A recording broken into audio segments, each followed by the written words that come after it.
we're going to call the November 8th budget meeting to order. Look for an adoption of the agenda. Moved by Councillor Billingsley. Any additions or deletions? Ready for the question? Those in favor? Carried. We are going to start with operational. Let me find it. Operating business cases. So section 3, page 1, I assume. Perfect. All right, good morning, Council. So I will start off with the first operating business case. So this is the compensation market survey. This is to ensure competitiveness with our compensation package as per our HR directive, HR-020. So this was set to be done in 2022 last year. Council directed administration to take half of the cost and transfer it to reserves, and the other half was transferred to reserves in this base budget for 2023. So all we're looking for is just approval on doing the survey this year, and it would be funded fully through reserves. Thank you. Any comments, questions? Councillor Billingsley. Thank you. Through the chair to Candace, one of the statements is our current total voluntary turnover was 16%. Is this abnormal? Like, obviously that's our data, but did we go and find out if that is in line with other municipalities? Through the chair to Councillor Billingsley, yes, there was an informal survey done with other municipalities, and we did trend slightly higher than other municipalities right now. Thank you. In that same section, there seems to be a whole lot of data in there. Mm-hmm. Is there enough? Obviously, you don't believe there's enough data in here to make recommendations for adjustments without doing this survey?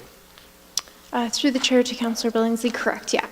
When the survey is done, it's compared position to position, not just generalized with an informal survey to municipalities.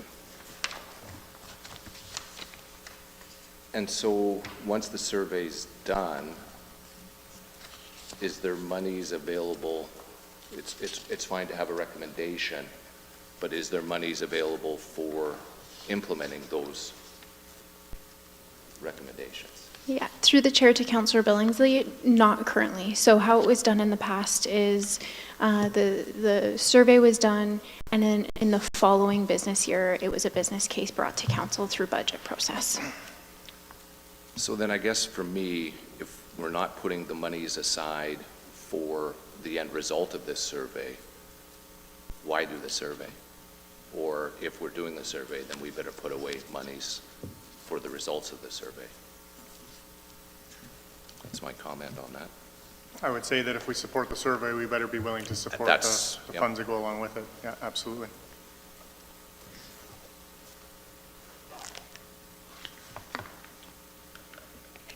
Anything else? Red foamy, green foamy. 4-2, carried.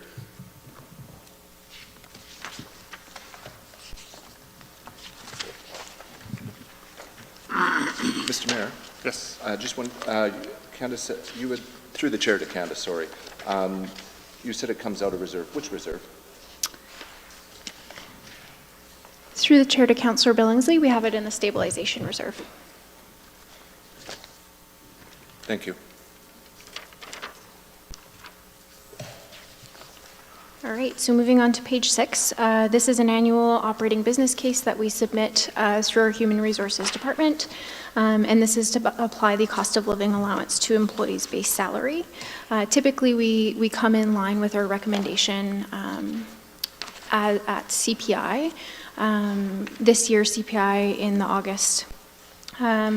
August to July 2022 was 7.4%. Administration is not recommending the full amount. We are recommending 4%.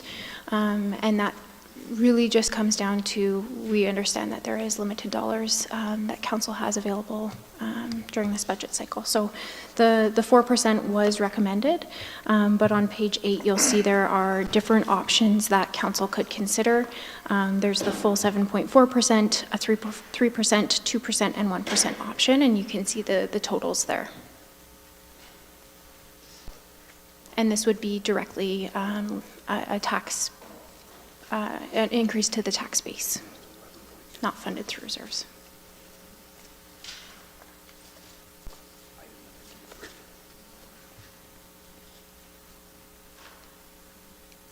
Open it up to discussion. Councillor Elliott. Thank you, Mr. Mayor. We're kind of caught here between the perception of what our community thinks some of our employees are overpaid and what the previous notes that we had, plus this, that our staff really are underpaid and don't even reach the 50 percentile. We want to hire good staff. We want to keep our staff. The cost of training new staff is quite exorbitant, actually, when we get into that. So much as we're trying to keep taxes down, if we want to maintain the services, we are better at maintaining our services with the staff that we have, rather than training new ones and having new people coming in and learning all the time. So I know it's a burden on our taxpayers, but I think it would be a burden on our taxpayers if we didn't maintain the staff that we have, and if we're having turnover on a regular basis, that's not helping us. So I'm caught, but I do support the 4%. Thank you. Thank you, Councillor Elliott. Anything further?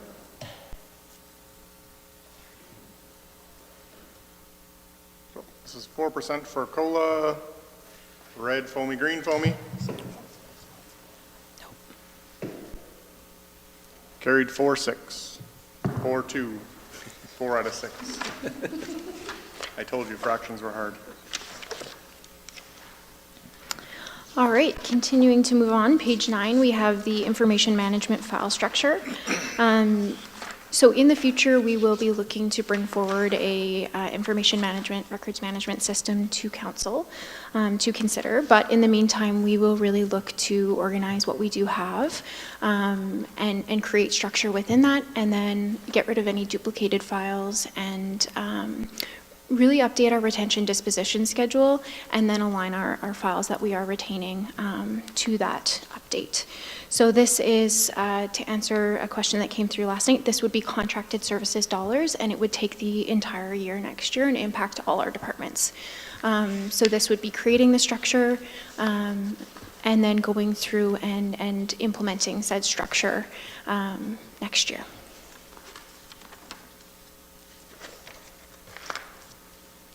And I will note it is being recommended to be funded from the stabilization reserve.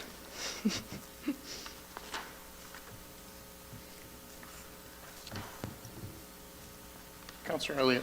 Thank you, Mr. Mayor. Through to Candace. Candace, $15,000 for 1 year. Mm-hmm. So that doesn't seem like very much money for a contract. So through the chair to Councillor Elliott, this will be in addition to staff time too. So we'll have the contractor helping create the structure, and then our staff would be implementing said structure. But to do the study, they'll be doing it in conjunction with staff. Through the chair to Councillor Elliott, it wouldn't be a study, it's creating the structure. So we're going to be getting a service, I guess, a product, I guess, in the end, and then we would implement that structure. Okay, thank you. Councillor Billingsley. Thank you. Through the chair to Candace, you had said that the staff would also be doing this. Mm-hmm. What would they be giving up of what they would be normally doing to take on this? Because they must be dropping something to take this on if it's going to be taking some staff time for a new project. Yeah, through the chair to Councillor Billingsley, this project is actually in alignment with the corporate business plan, and it's in the internal goals, and it's where we talk about improving processes, procedure, and things like that. So it's been allocated as a priority within our organization in the corporate business plan. Okay, that doesn't quite answer my question. So if this is defeated, that's those allocation of that staff to do this, what would they then be doing? Through the chair to Councillor Billingsley, the individual that works on this file also does 50% FOIP. They do records management as well, and then they back up our legislative clerk. So really it's just other projects would get more priority, I guess, next year. Okay, thank you. Councillor Everly. Thank you, Mr. Mayor. Through the chair to Candace, and I always pause and I'm sorry. With the changes that administration's been doing as we grow into the PP whatever's and our corporate business plan, I'm asking, in my brain, is it too soon? Is there still all of this extra work being done before? And I understand the need to get files organized and being able to find things, but are there going to be drastic changes as you're taking those two tasks on already? That changing a filing system is going to confuse things more? So through the chair to Councillor Aberle, so you're speaking to priority-based budgeting, and the corporate business plan as we're implementing that is trying to implement a new file structure too much. This has been vetted through SLT, and we as an administration felt that it wasn't at this point. Okay. Thank you.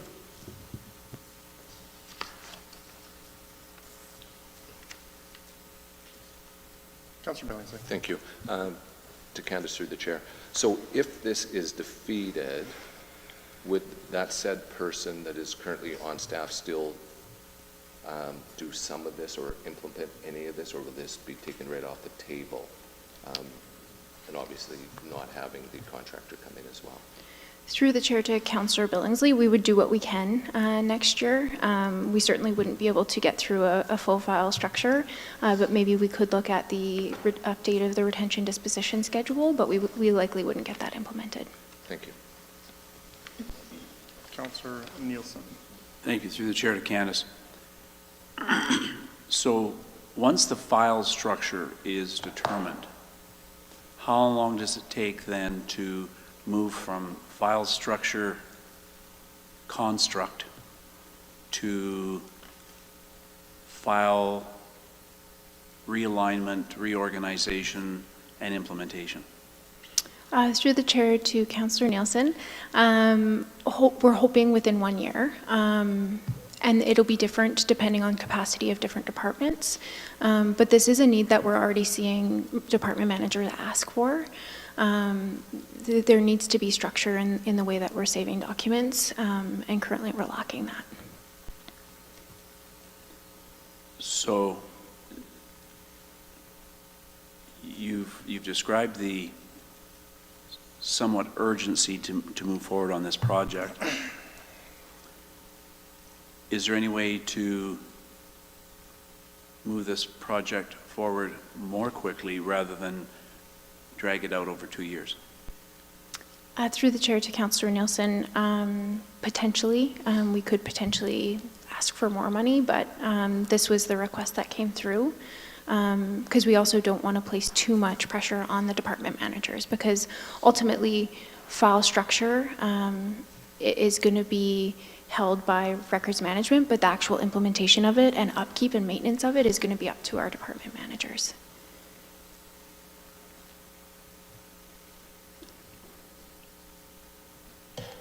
So the vision, as I'm interpreting it here, is that this money is designed to create the construct, the structure, And then once that structure's set, our staff will start migrating files into appropriate mail slots, so to speak. Through the chair to Councillor Nielsen, correct. There will be some oversight by the contractor as well throughout that process. Any questions, concerns will be supported by that contractor. Yes. And is the goal then to take all existing documentation and file it all back into the new construct? Or are we rolling back 5 years of documentation, or are we rolling back 50 years of documentation? Through the chair to Councillor Nielsen, we would be looking at our digital first, and so we would be looking at everything within that, and then paper copy would follow. Likely paper copy would be from a certain date forward, but we haven't nailed down that. Thank you.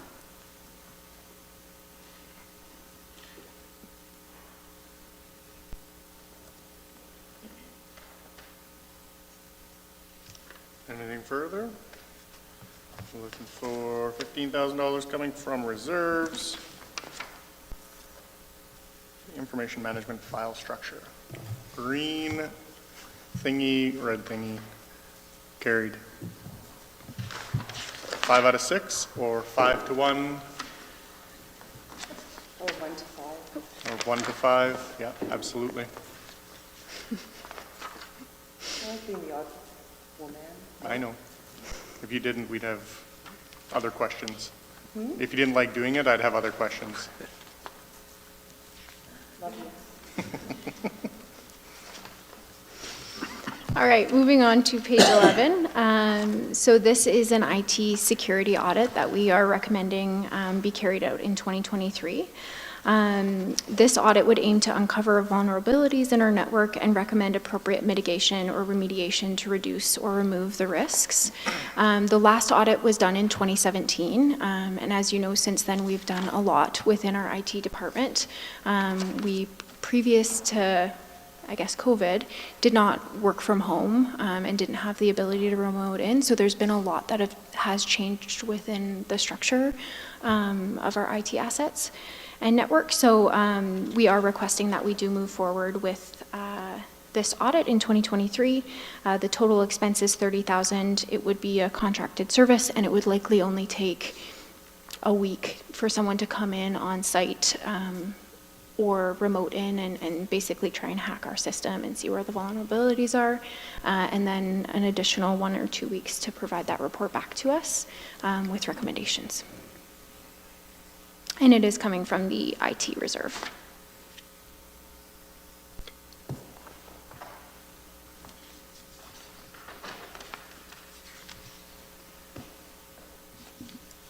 Councillor Billingsley. Thank you. To kind of through the chair, $30,000 for 3 weeks of work without actual, it's just a report of what you should do. There's no fixing of potential problems. Holy cow.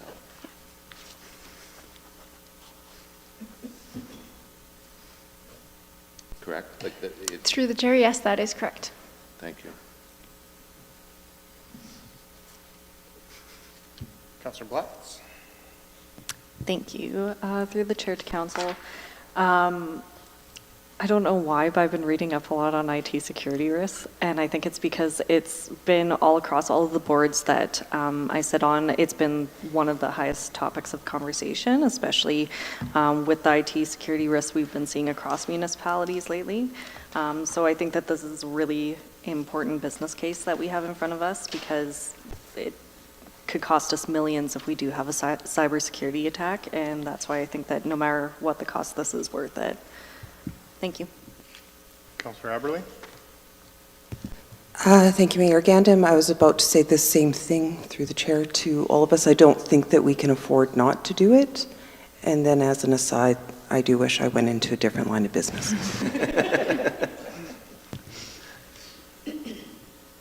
Well, I'm glad you didn't, because that means you're here now.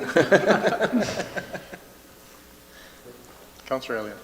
Thank you. Just to, Mr. Mayor, through to Candace, and following up on Councillor Billingsley, if the individual is going to be working for 3 weeks, that's $10,000 a week.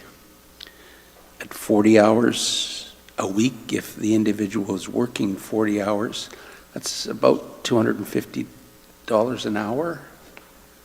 Through the chair to Councillor Billingsley, some of those costs could include them, if it's not a local Edmonton or Calgary firm, flying out to the location as well, and then costs of actually being here in the community.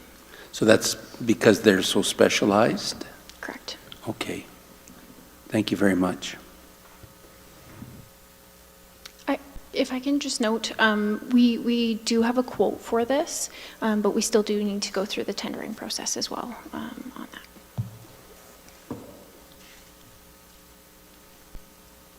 Yep, go ahead. My question actually, I've got two questions then. One through the chair to Sue.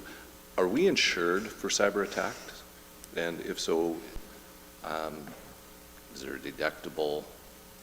Are we protected? Yeah, it's $30,000. Yeah, that's sort of where I'm going with this. Through the chair to Councillor Billingsley, I actually did a little bit of research on this earlier this year, and we are not insured unless we have proper criteria in place. So if we haven't done our due diligence and we're just leaving it up to, oh, well, if it happens to us, our insurance will cover us, no. Okay, great. This is just an audit as per se. So I don't know who to ask this question. I guess to Sue. If they recommend back to us that we need to spend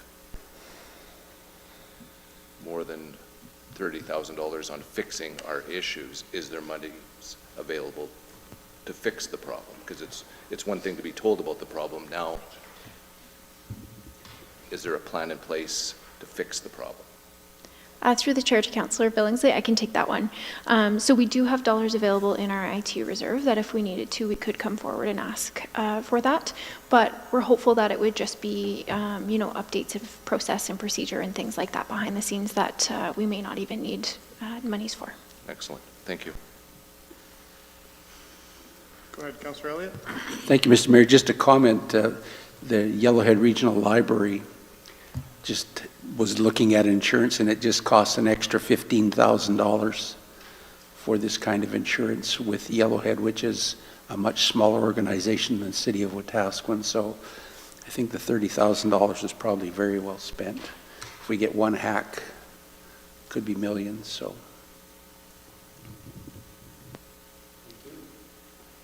Anything further? Green foamy, red foamy? Carried unanimously. All right, that is it for corporate services. I will pass it over to Barb for finance.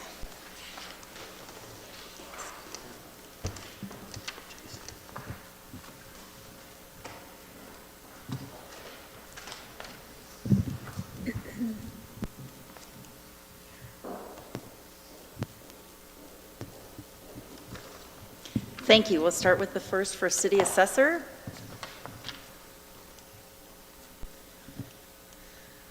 As directed by Council, comparison for contracted service versus in-house assessment services. This position is one that is mandated through the Municipal Government Act. However, most smaller municipalities contract this service out, as we have done for several years. The current cost of assessment services is $95,150 or $18 per property. The contract is clear on services provided and is seen as good value for money. The cost of an in-house assessor, based on current market research, would be between $100,000 and $120,000, plus benefits and expenses for mileage and other costs, or $23 to $28 per property. While there's more control or increased levels of service by bringing this function in-house, administration is not sure that it is good value currently. An in-house assessor may still require contracting services for industrial, commercial, or specialty properties, while contracted services already have the expertise available within their staffing complement. A contracted assessor may appear more impartial when appeals are being made. Assessor salaries. It is difficult to find a reliable source online that showed a typical salary range for experienced assessors. A good source to determine the cost of having an in-house assessor is the Alberta Municipal Affairs Municipal Profile website. Through assessment, we were able to determine a couple of municipalities of similar sizes to the city that have an in-house assessor. City of Camrose, $392,000. Town of High River, $233,000 plus. Town of Strathmore, $314,000 plus. These are total budgets of assessment service function, including the salaries. So we would anticipate the same thing, as there would be also IT involvements and things of that nature too that we'd have to follow. There are either in-house or contracted assessors are required to follow the same legislation through the Municipal Government Act, and therefore should obtain similar results. So because they're bound by the legislation, they aren't required to produce the same information and also go through the audit through the provincial government based on the assessment information that they provide. Additionally, council will need to be clear on why they feel the service could come in-house and possibly considered a few other interim steps, such as contracting out an entire city review and what the unintended results of such review might cause. And in that, we're also looking at tax strategy and things like that in some of the things coming forward.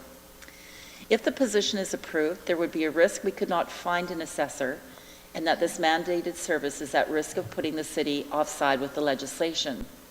Currently, with the market that is out there right now, there are a lot of city assessor positions that may be posted, but difficulty in filling those positions at this point in time.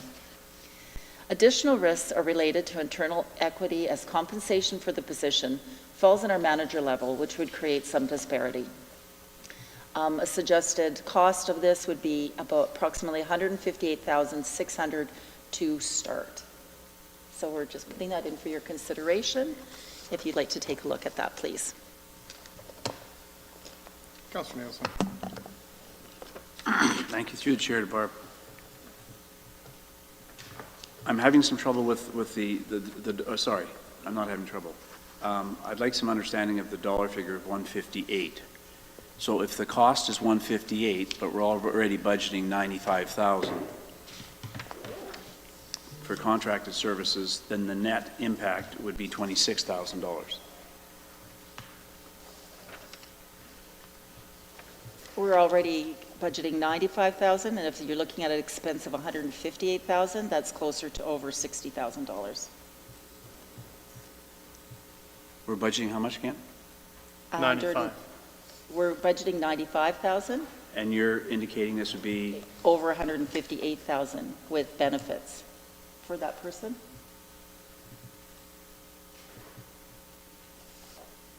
and you're saying the differential is 60,000, okay, yeah. Just over 60. So I got bad math. That's okay. And in my mind, the reason this came up again in the first place was our concern about assessment in our community, the fact that we have not had, to my knowledge, in all years I've been on council, an assessment appeal. It's all been negotiated before it ever got there. And a number of concerns expressed by members of the community about assessment practices. When we first had this conversation, it was really about how do we guarantee that the level of service we were getting was beneficial to our community. We were getting a budget service for budget dollars compared to other communities who were accessing the same assessment services. And we were assured that we are going to beef up the kinds of services this service provider could provide to us. At that time, we then talked about what about our own assessor. I understand where, given our fiscal position right now, I won't support this one, but I still think that the question surrounding our assessment is a valid question, and in my mind, I still haven't been satisfied understanding what we're actually getting for the dollars we're spending in comparison to our comparator communities. And if they're paying more for more service, what is the benefit of that more service to the community? And that question's never been asked or answered, perhaps. And with a budget assessment, are we getting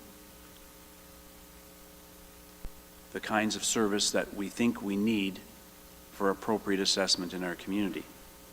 I won't support this particular motion, but I also would like to have further discussions in the parking lot on this.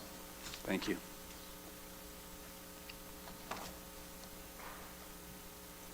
Councillor Blatz? Thank you. I guess this is through the chair to council. I guess one of my concerns that I have about this is just that while we're looking at it being 158,600, seeing the comparators of the other surrounding communities that are much, much higher, I'd be worried that with the compensation survey, we would have to go up 2 times the amount as this because of the fact that we would be severely under if that were the case, and we likely wouldn't be able to find someone at that amount either. So I will not be supporting this. Councillor Billingsley?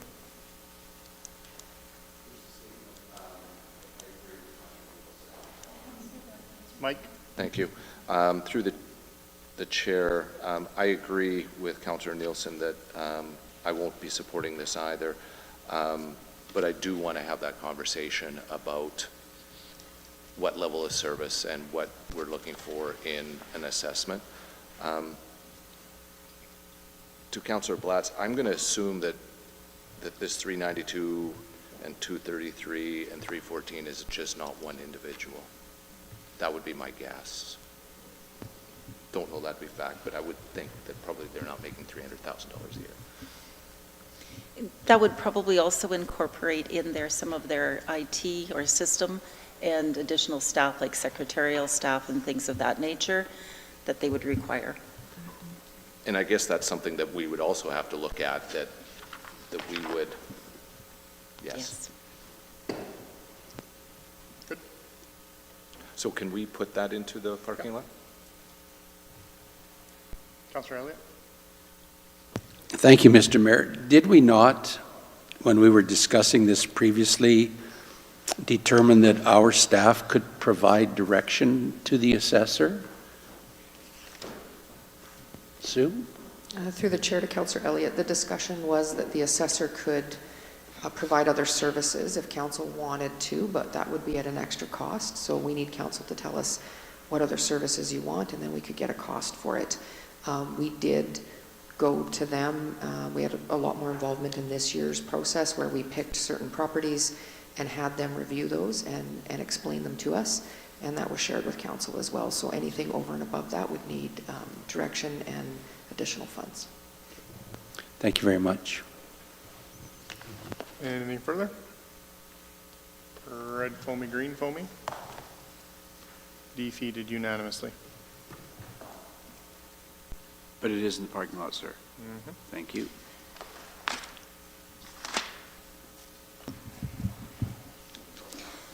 Next, we bring forward a long-term property tax strategy.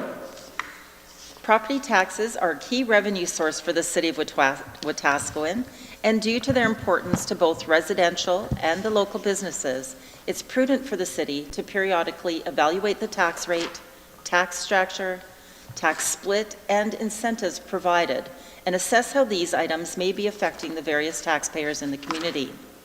In 2020, administration brought forth a new tax incentive bylaw with the caveat that the proposal could be considered for a comprehensive long-term property taxation strategy.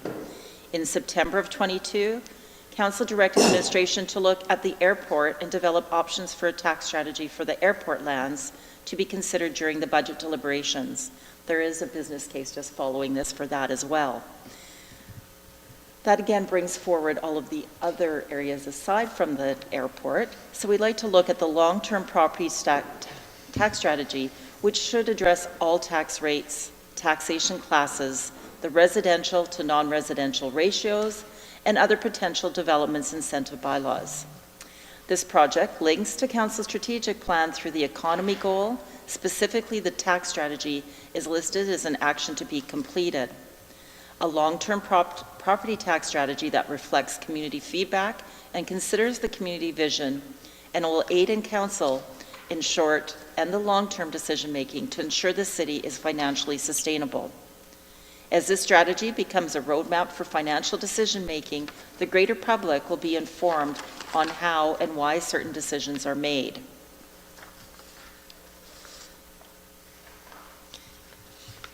The alignment of decision-making to make certain long-term financial stability provides an opportunity through doing this review. We may create a tax structure that reflects tax structure, say that 5 times fast, that reflects community's vision. And that's currently underway as we review some of the other things as well. There's a potential to develop targeted property tax incentives and additional taxation classes to spur growth.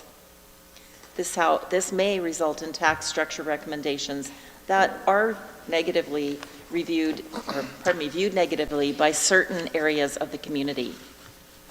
And the long-term tax strategy may hinder the ability to quickly react to changes in the marketplace, so updates to the strategy may be required over time.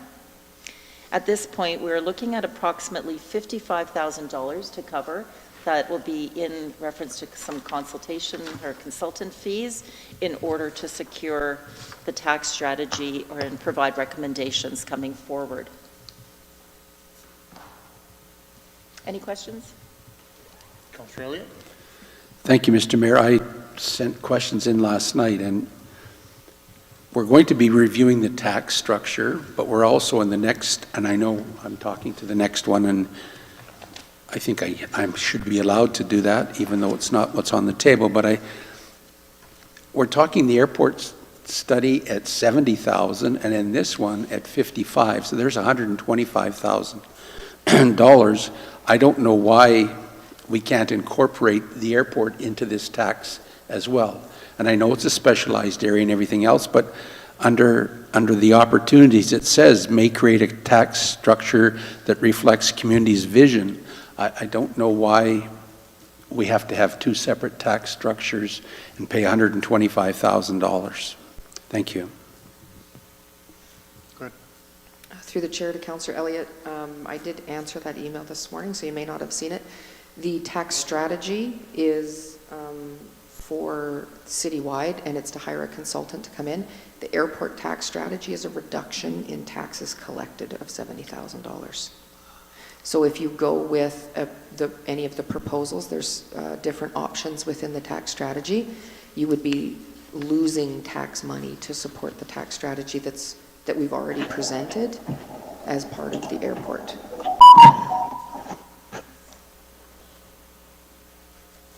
I'm sorry, but I don't follow that logic. Okay, so the classification at the airport between residential and non-residential, so changing that to create more residential in the already established. So if we change that, so some of the commercial or some of the properties that are being assessed at non-residential Yes. would then be taxed at residential, which would create less revenue for the city in their taxes. Yes. So that it isn't a study or a consultant coming in and doing that, it's just us changing the classification out there. The tax strategy for the city is an actual consultant coming in and doing the work. Okay, thank you.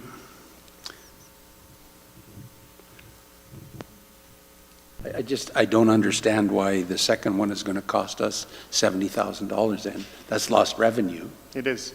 Yes. But there's no study. I don't It's think changing the Councillor- classification. Okay. I don't think Councillor Elliott was here for that presentation. Oh, maybe. Didn't know I was. Were you?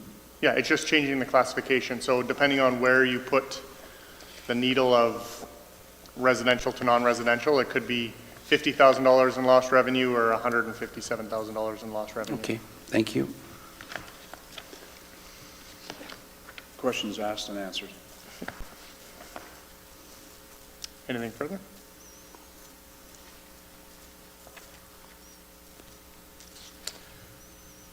This one, then just to be clear, is for the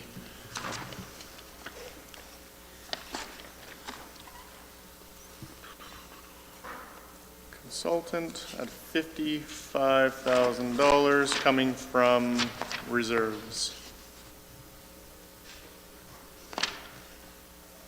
Green foamy, red foamy. Carried unanimously.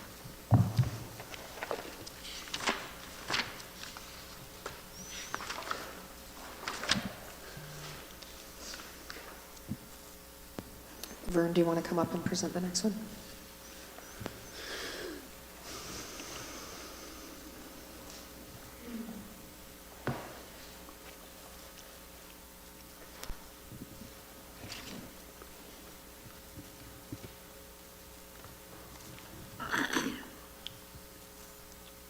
The airport tax strategy was actually initiated by constituents as they recognize the disparity in the tax rate that they pay for residential properties.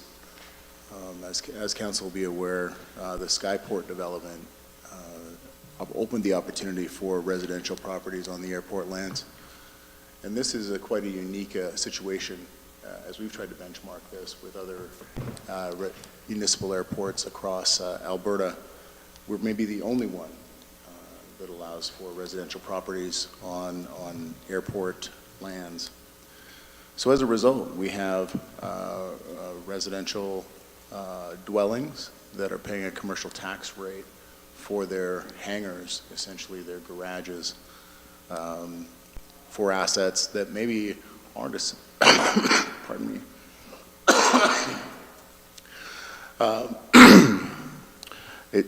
tax rate for their hangar portion of their property that is inequitable based on other residential properties in the city. So we've gone through a situational analysis on this and believe that there is an opportunity for an airport tax designation that will allow us to better address the situation with the current property owners on the airport, but also recognize that the certification of our airport and the amount of available developable land industrial at our airport present a significant economic advantage for the city of Wetaskiwin that is very rare in the province of Alberta. So what we have seen and reported, and this speaks a little bit to what you heard earlier about the assessment situation, recent land sales at the airport resulted in an increased assessment, and some of our residents there seeing a rate pay increase as much as 43% over a single year, which was quite jarring for many of them. And this isn't the first time that they've brought up this concern to council. This is something that has come up in 2016, but now they're seeing a situation now where the tax increases year over year are making Wetaskiwin a less attractive proposition for them to invest in compared to other communities, even though there isn't an apples to apples comparison of tax rates based on the amenities that exist here.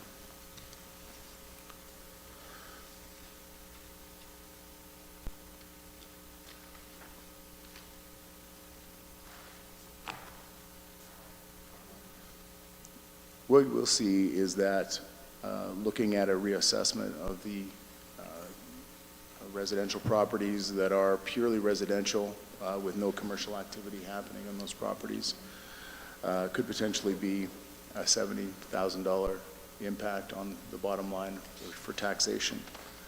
However, there is a tremendous opportunity for the tax reassessment for the airport to be a tremendous economic driver when marketed properly and aggressively to increase growth and development in that area.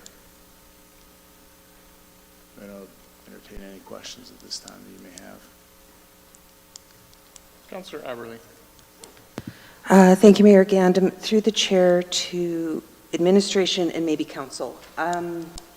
I'm going to tell a wee story because this is my soapbox. I've been reading up on the development of the airport in general, just as part of my other job. And I continue to read in how, when Stan Reynolds and others first approached City Council in the late 40s and early 50s, Council kept on missing the mark. And I don't want to repeat history. But what I don't understand are a few things, and so I just would like somebody to help explain this to me. When we first were talking about it, I was under the understanding that the reason they were called security suites is because of our certification, we couldn't have residential places on our hangar. Is that correct?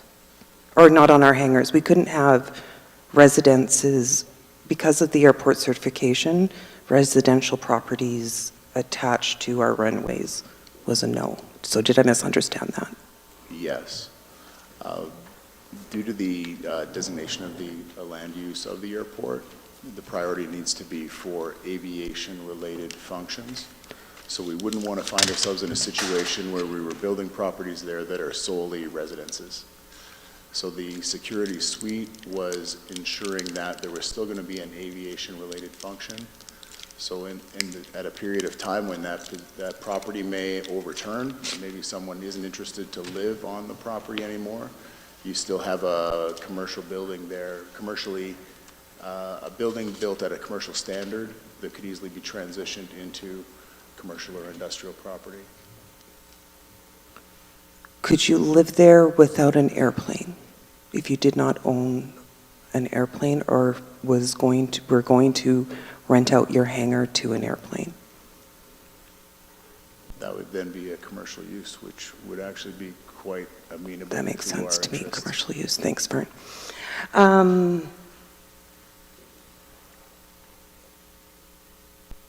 Can you give me the evidence of, because you have in here that our geographic positioning as preferred logistics hub, et cetera. Can you give me evidence of this being an actual demand for businesses to have this in the airport? Because I'm not saying that I know for sure. I need convincing of that because, again, I don't see it. And I think Dean might be able to help you, or sorry, Councillor Billingsley might be able to help you there. I think if we look at our existing experience and success that we've had with the Home Hardware Distribution Center here, where not only have they survived but thrived and are now looking at further expansion of development within Wetaskiwin, it speaks to our attractiveness as a logistics hub if we are aggressively taking that to market as we should, and then to then extend that into logistics, accessing that aviation platform through the airport with a certified airport that can now build upon that strength for the industrial cluster is to our distinct advantage. And I think what I'm asking with that is, what is the evidence that they would want to do their distribution through air? I think when we look at the industrial development that we've seen at the regional airports surrounding Edmonton, following the dissolution of the City Central Airport in Edmonton, is a great indicator of the appetite for industrial space adjacent to a municipal airport. So following on that, if we are using up space, if there is a high commercial need and we're using up space for a residential need, is it not counteracting that argument? No, I do understand the position. At a very high level, I wouldn't support active development of residential property on the airport lands. However, we've got a situation here where we have ratepayers that have been given permission to build residential on airport lands. So there's what we're doing to move forward, but what we also are doing now to meet the needs and address fairness for our current ratepayers.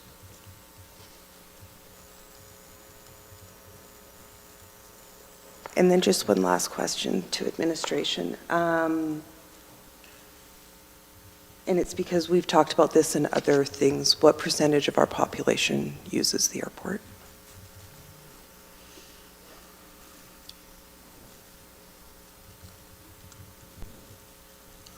I don't have that number. Through the chair to Councillor Everly, we would have to look into that. Okay, thank you. Councillor Billingsley. Thank you through the chair to Vern. The budget, I guess, reduction in revenue would be, what you have here is $70,000. What's the plan as how you got to there? Are we looking at having 3 different classifications, 2 different classifications? Because right now there's one, right? It's non-residential. So what's the plan? I think I would redirect that question to my colleague Barb. Okay. She's been more directly intimate with the financial process. As we go, pardon me, as we go through again and with the assessment information that comes forward and they review the properties that do have the security suites, if there's been any further security suites that are going through the development process, we're not aware of any at this point in time, or ones that become occupied, then we can review those. We'd like, I believe, as we go through the total tax strategy, to be able to bring that forward to you when we do discuss the tax rates, when we're actually setting those, and you may have a better opportunity to see splits and things of that nature. So right now, with the information, it's based on the 70,000, and that's simply just taking, because we have a 2-to-1 split between the commercial and, or pardon me, non-residential and residential, that would be basically the half that you would be doing. So you could come up with some portion of that, but if we do discuss that at the time when you're discussing tax rates, might be the best part to consider that portion. And then if there is a consideration, you could take it out of the stability or something of that nature. So that would be my recommendation. Okay, that doesn't really answer my question, I guess. So if we were to leave all the businesses that are paying commercial now and leave them there, and anybody who was not running a business there now, and move them into residential, the tax implication would be $70,000? I can actually answer this one. When I was going through and helping with the finding where we would land on this, the 70,000 is if of the of the ones that are non-industrial or non-res, if you take the ones who are owned by people and not a company, and you put them somewhere halfway between res and non-res, and then the ones who own a company, or the company owns the hangar, but there's no commercial activity going on, because they can claim part of their taxes and as expenses, we put them at a 25%. So somewhere between, like, not quite half between res and non-res. So they would pay slightly more. Does that make sense? I know I explained that very awkwardly. Really don't like that idea, I guess. But because if a numbered company owns a home in town, do we tax them higher? No. No, we don't. So, sorry, Barb's probably has the numbers there. Sorry, I don't actually have the number, but I can re-get that information for you. I think that we had it last time when we presented, so we'll make sure you get that. What it is that we still were looking at the ones that do have that residential security component to that. And so if they're occupying it, that portion is already assessed as residential. So it would just be considering the remaining portion of what they are having.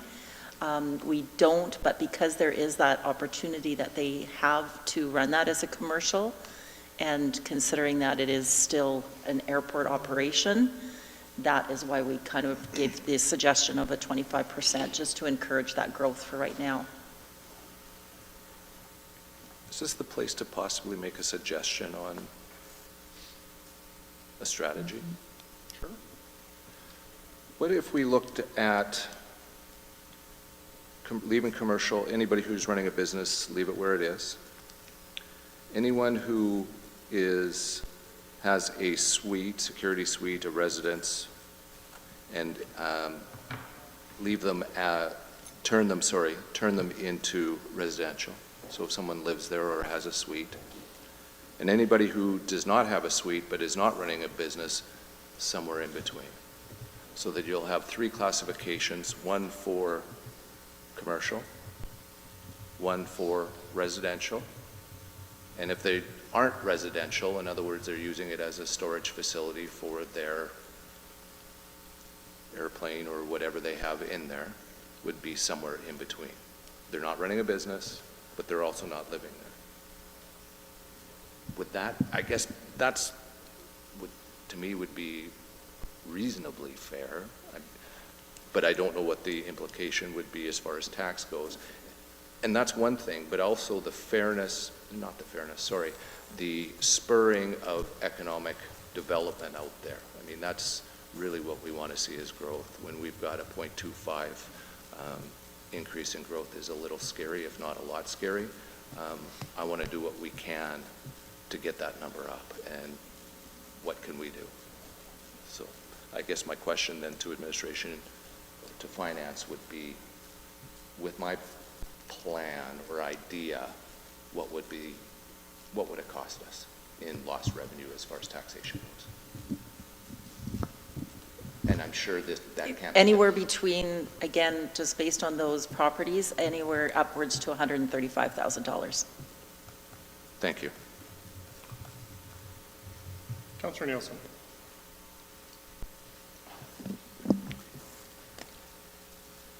In part of your through the chair to Vern, in part of your presentation, you talked about the benefits of the airport being an economic driver if it is aggressively and correctly marketed.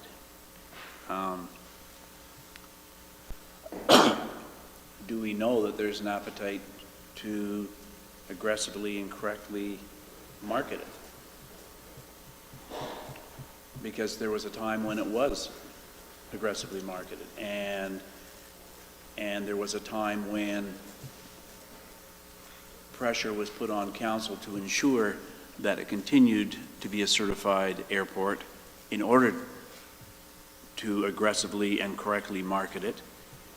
Council took the steps to do and meet those expectations, and the marketing seemed to have abated, if not stopped. So do we know if there is intention to do more aggressive marketing there? Through the chair to Councillor Nielsen, yes. Thank you. We do know. In the past, I can't speak to what role the city played in the marketing of the airport as an asset for the city. I can definitely speak to the role that we play in it now. And the aviation sector is very heavily featured in our investment profile that is already in print in my office. Thank you. So if we're looking at, so our intention is more economic opportunities or economic development. Is residential something that we want to be focusing on? And if so, then I understand changing the classifications for the tax rate. And if that's the case, then if we're leaning more towards personal use versus commercial, do we need to maintain certification out there? And at what expense are we looking at? If you want to do both, that's fine, but I think that there's got to be some give and take. And I'm curious with the intention of the land use bylaw in terms of having a security suite out there, if we've graded the area in terms of people living there full-time versus the intention of the bylaw to begin with. So to Councillor Nielsen's point on the maintaining certification because we're going to market it and grow the airport, and we did that 7 or 8 years ago, or had a concentrated effort to do that 7 or 8 years ago and have maintain that.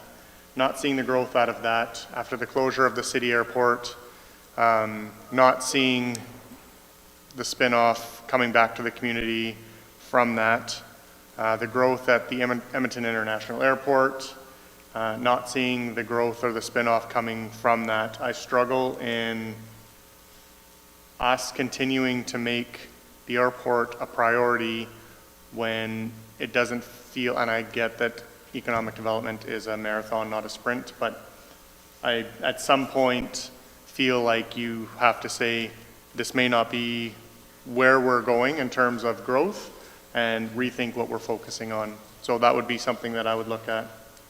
And I asked council what their focus is or their priority would be, again, in terms of, do we want commercial growth at the airport, or do we want personal use growth at the airport? And if it's personal use, to have those hangars used and having people living in them full time, then I fully support the change to the tax strategy. But if it's not, and our focus is on economic development, where you shouldn't or maybe wouldn't have personal use or full-time living quarters there, maybe the tax strategy isn't something we need to focus on if that's what we want to do. Go ahead. Thank you. I guess, to me, the residential doesn't hurt us because each of those hangars are, to construct one is about $500,000. We don't have a whole lot of $500,000 homes being built into this community. So I don't, could you have both? There's a lot of land there, right? I mean, the potential for both in there, in my opinion anyway, is possible.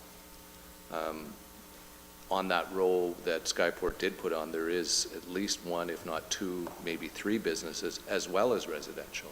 So they kind of mix. So I don't think it's one or the other. It certainly could be both. There are a lot of people that are looking to do what that gentleman, Gary, that was here and gave his presentation, that want to live at an airport. I would say it's a stretch to say there's a lot of people that want to live at an airport. Okay, fair enough. But there are some. Yeah. Councillor Elliott. Thank you, Mr. Mayor. Just a comment related to what you were saying. When Edmonton Centre Airport closed down, I don't think the city of Wetaskiwin, to use Vern's words and Councillor Nielsen's, aggressively and correctly sought to bring industry to Wetaskiwin. I don't think that was a focus, and I really like the words aggressive and correctly doing that, because I think the airport could be turned around. Thank you. Anything further? Councillor Nielsen. Thank you. I guess my difficulty here is how this discussion is impacting our budget deliberation. I mean, I understand that based on some construct of a tax plan presented by administration would net us negative $70,000. Councillor Billingsley talked about something somewhat different, and recognizing that we can't get specific numbers, what would that look like in terms of the budget? And the response was somewhere between $70,000 and $135,000. So if we pass this, are we locked into the tax strategy that's being presented that's netting us a negative $70,000? Or if we pass this, are we simply saying we're okay to eat $70,000, but the exact tax strategy still is in a discussion stage? That's probably a question to Sue, I guess. Through the chair to Councillor Nielsen, this is the strategy that we presented, so if you want us to look at something different, we can run the numbers and bring those back. I think the other option is to roll it into the consultant and not approve this one right now, and then you would be another year delayed waiting for that report to come in to make any changes here. Yeah, and I think the sooner we act on it, the sooner you might see some results of that action. I guess the question, if we're talking about fairness to the residents out there now, the question posed by Councillor Billingsley is, do we tax somebody higher because it's a numbered company? And the answer is we don't do it anywhere else in our community. So the question, why would we do it there?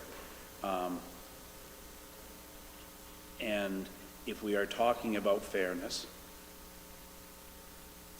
are we simply going to be in another conversation with those airport landowners who are a numbered company wanting to come in and discuss how come they're paying a different rate when no one else in the community who owns the property is paying a different rate?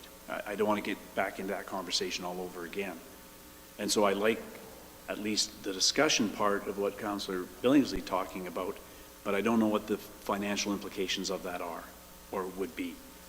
I'm okay supporting the $70,000 at this point, but I'm not convinced that necessarily the tax strategy being presented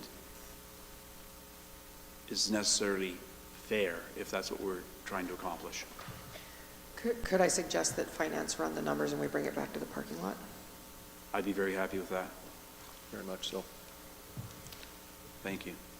And I'm struggling with the fairness in terms of the intention of the bylaw for it being a security suite or a full-time residence at the airport. If you purchase a hangar under the land use bylaw that you can have a security suite out there, why would you have the expectation that you can live there full-time? So I think it's potentially a beg forgiveness, don't ask permission, or change it before you've made the decision to live in a hangar. It is in the parking lot.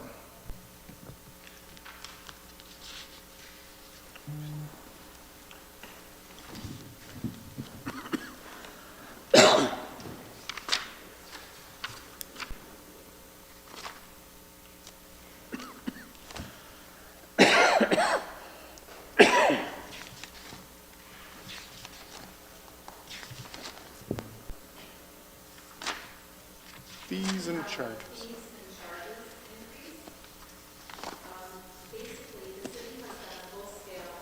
Sorry, better. For the fees and charges increase. The city has done a full-scale fees and charges review in many years and plans to in 2023 again. It's prudent to ensure rates are kept at pace with inflation and to ensure that the tax subsidy for certain fees are not increasing. This increase aligns with Council's strategic plan's goal of economy. The Council and the community will have confidence in the financial function of the municipality. Administration is suggesting that an across-the-board rate equal to CPI should be done to help offset the impacts of not only inflation, but the lack of consistent increases to keep pace with inflation over the last several years. Additionally, some fees are aiming at full cost recovery, and with rising prices on commodities, the city is seeing a shortfall in the fees collected to cover the actual costs to provide those services. Some examples of rates not keeping pace with our actual costs include NSF fees, development agreements, engineering plan reviews, all bylaw fees, and of course recreation fees. By raising the entire fees and charges rates by the CPI of the 7.4%, the tax base will not have to offset user fees and inflation appropriately. The risk of not keeping at pace with inflation means higher tax subsidy in all areas. Finance will update rates as approved, and communications will inform the residents of rates if we choose to change those. Of course, cost recovery would be based on the use of those things. An example would be, for example, tax certificate revenue, where we budget approximately $47,000. An increase of 7.4% inflation would mean an additional $3,000 worth of revenue. That could go towards the actual cost of producing those tax certificates, and then, of course, passed on to the person who's ordering those. Other things that you would consider would be user-based fees for recreation services and then also those for the planning engineering. But we would bring all those forward again, and the intention is to bring those forward at our December meeting. But we just would like some direction in terms of if you would like to see those rates increased and at what percentage.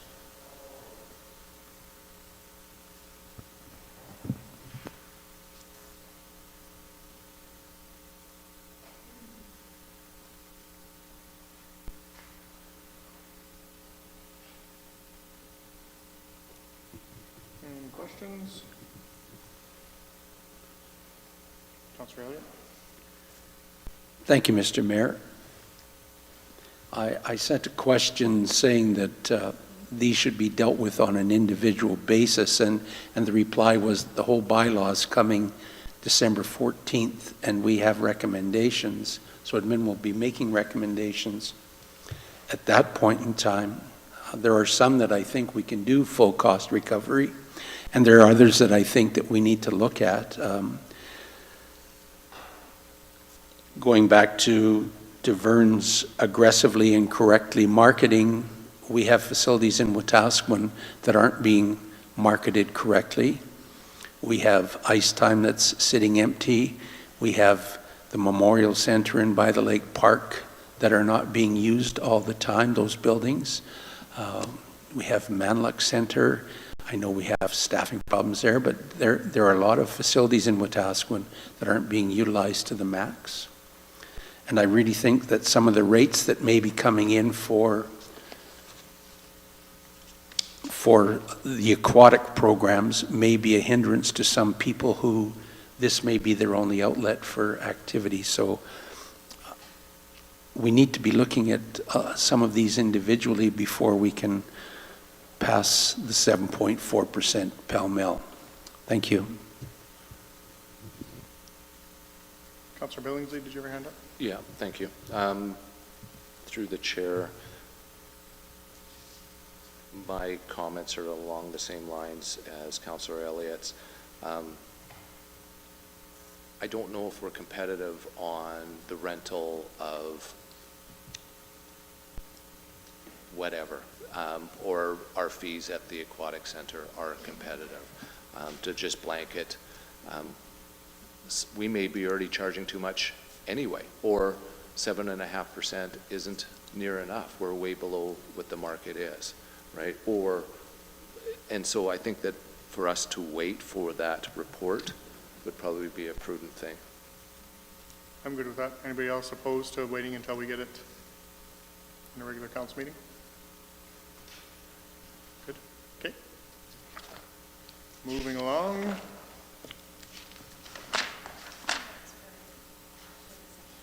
Correct.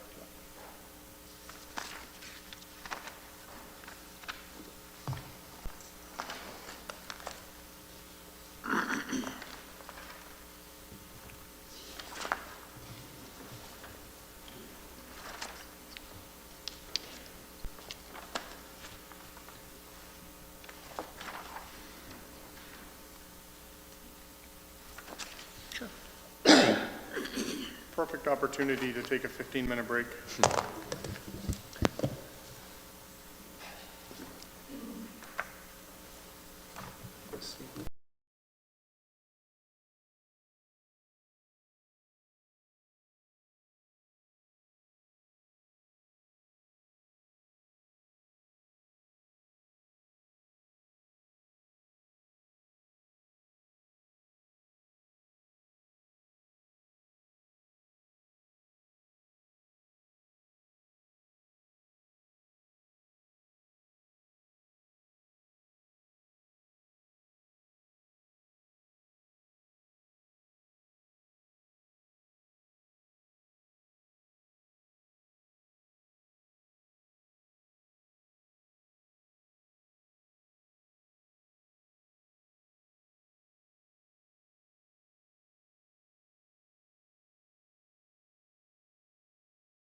Back to budget. Feel like a radio With DJ. enthusiasm. Well, I didn't want to startle you.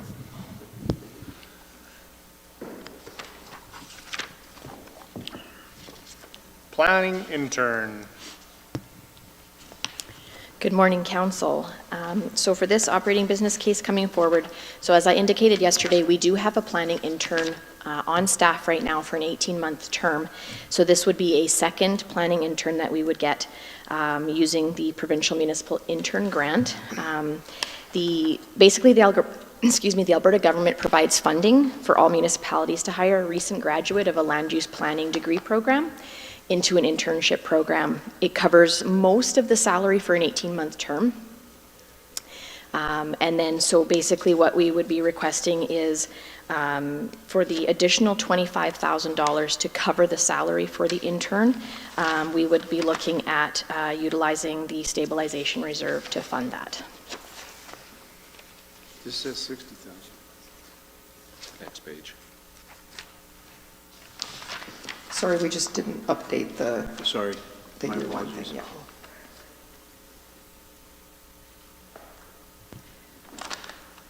Thank you, Mr. Mayor.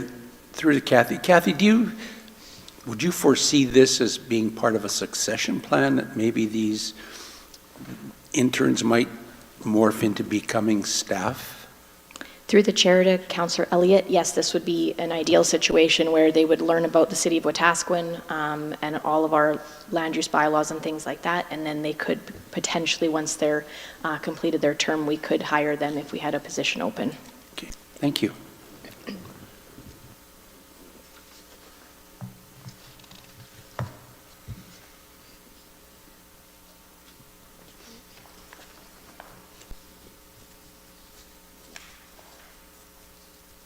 Thank you. Through the chair to Kathy.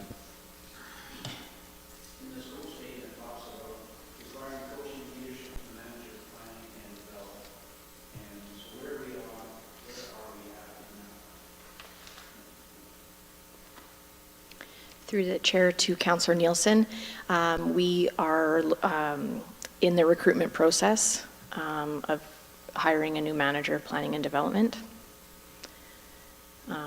So at this point, we have a development officer that is coaching our current planning intern, and then we're also in the process of recruiting for development officer. As soon as possible.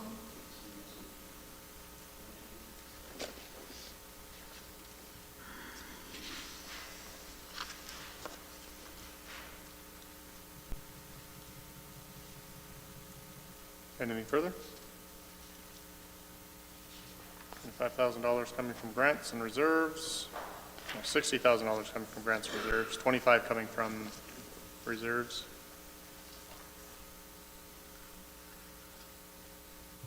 Green foamy, yellow foamy? Green foamy, red foamy. Carried unanimously.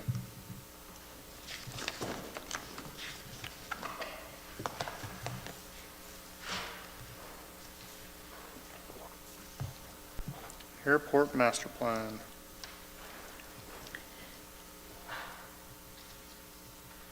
Wendy MacArthur is online to talk about this business case.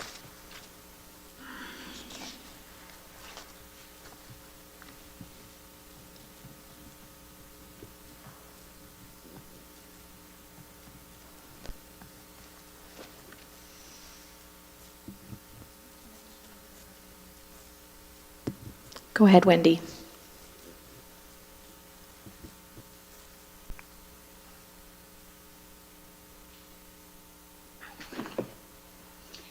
Good morning. Sorry, I had no sound again. Can you guys hear me okay? Yep. So are we at the operating business cases? I'm just trying to catch up where we are now. Wendy, we have you presenting the airport master plan. Perfect. Thank you, Karen. So the airport master plan, the business case objectives are for a long-term plan to sustainable future airport operations. The master plan's recommended actions should demonstrate operational and financial feasibility for the airport location and suggest business development strategies with the highest probability of the process expectations would be that the consultants would be expected to demonstrate the ability to develop an airport master plan through community engagement, research and collection of local data, and preparation of defensible recommendations by industry specialized professionals without preconceived assumptions and independent of the airport stakeholders, so that we would have a plan moving forwards that is focused on the best business opportunities and development and growth. And it aligns with the council's strategic plan to build the economy, to ensure the airport's development strategy and area structure plans also align with the community's vision. So helps to preserve Wetaskiwin's uniqueness while providing amenities and conveniences of a modern city. So that's the master plan one. We had brought the plan is about $80,000 is what we've budgeted for it. Not sure if we will.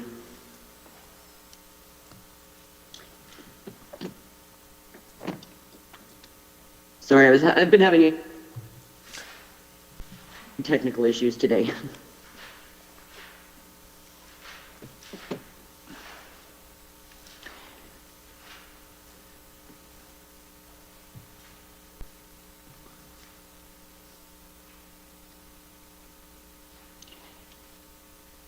The intent with the master plan would be to align with strategies and plans, and the tax strategy is so that we're moving forwards in the right direction with our marketing and our development of the airport.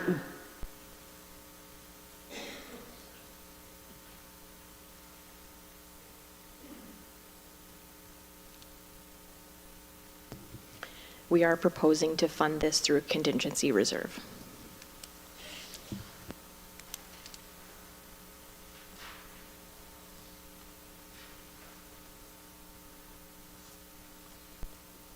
Any questions?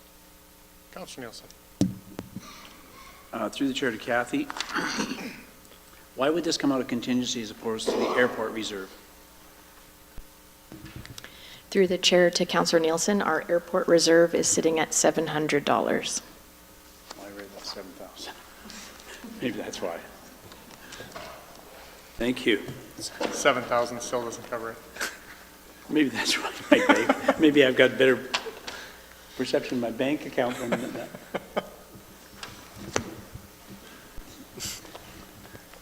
Anything else? Yeah, I do. Councillor Billingsley. Thank you. A question to Wendy through the chair. Hopefully we'll be able to hear you. Will this consultant and or report take a look at the benefits and or will it finally answer the question, do we need to have a certified airport? It would answer that question. Transport has answered that question for us. We are in the built-up area of a city, and so under the regulatory requirements of the aviation regulations, we need to be a certified airport for safety and operations of the aircraft over the built-up area of a city. So certification would actually hinder any aviation operations at the airport if we were to take it away.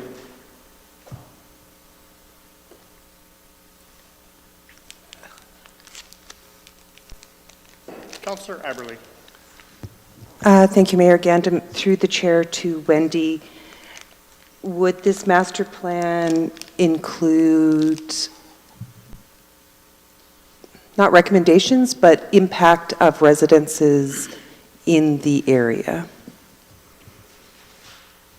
Yeah, it would be a full review stakeholders on the impacts to the city as a whole, not just the airport itself. with the surrounding communities taken into consideration of that. I think it would very much align with the economic development strategies as well as the tax strategies. That's the intention of putting the master plan in place to make sure that the airport will function directly with all the other cities' priorities. Yeah, Wendy, thank you for that. And I think what I was trying to get at, and I apologize for not being clear, is we were discussing earlier the tax strategy at looking at residences, people who have hangars as residences. Would it look into those numbers and provide, is that an expectation, that it would look at how we incorporate both businesses and people who have hangar homes within the area of the airport? That would definitely be an expectation of the master plan. We need a clear understanding of how we're going to our resident airport users versus our business users as moving forward to part of the plan, yeah. Okay, thank you. And then just, I'm going to follow up on Councillor Billingsley's question because, and again, I'm new to these discussions about its, the airport certification. So were you saying that we have to be certified because of its proximity to non-airport function areas? I don't know if that made sense even to me.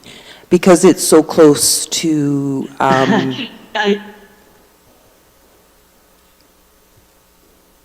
Yeah, I understand your question of that. Regulations, there are a list of reasons why an airport would be certified, and one of those reasons in the regulation that the airport is within a built-up area of a town or city.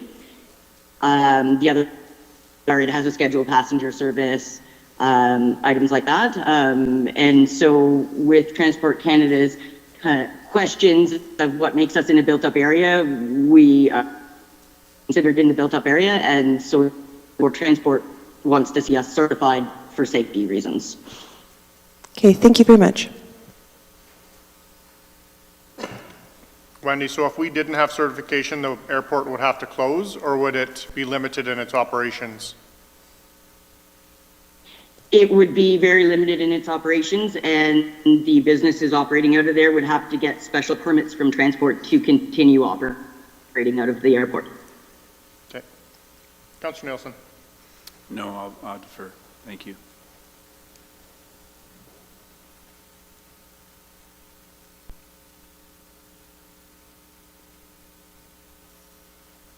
Anything further? $80,000 for the airport master plan coming out of contingency. Green foamy, red foamy. 5-1. Carried.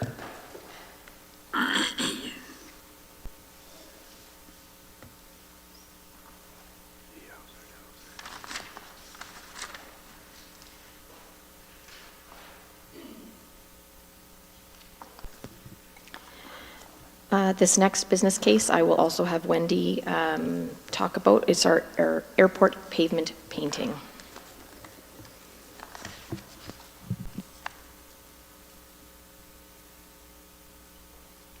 And so this case was submitted as part of our capital asset management. The painting is usually done on an annual basis to maintain a good surface and to be able to see our runway numbers and all that type of thing.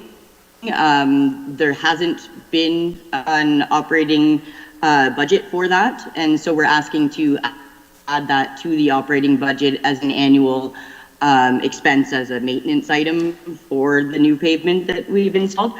And so it's just an ask to put that into an operating budget instead of having it as a project each time we go to paint, because it is a preventative and a maintenance item rather than a special project, I guess you would call it.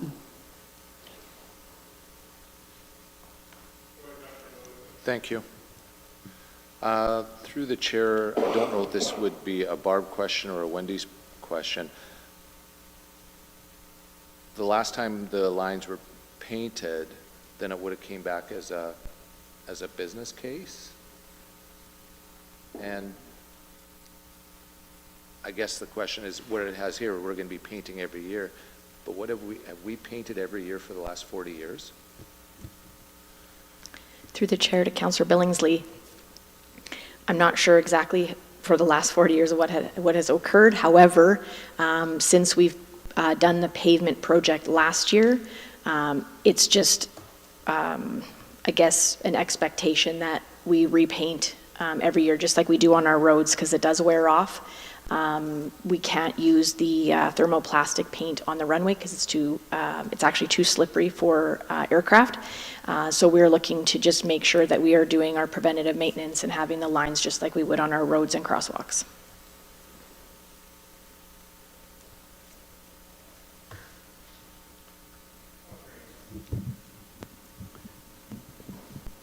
I'm through the chair to Kathy.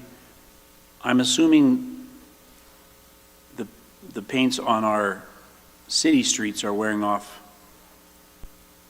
partially due to traffic use. How does traffic use at the airport impact lines on the surface there in terms of the amount of traffic?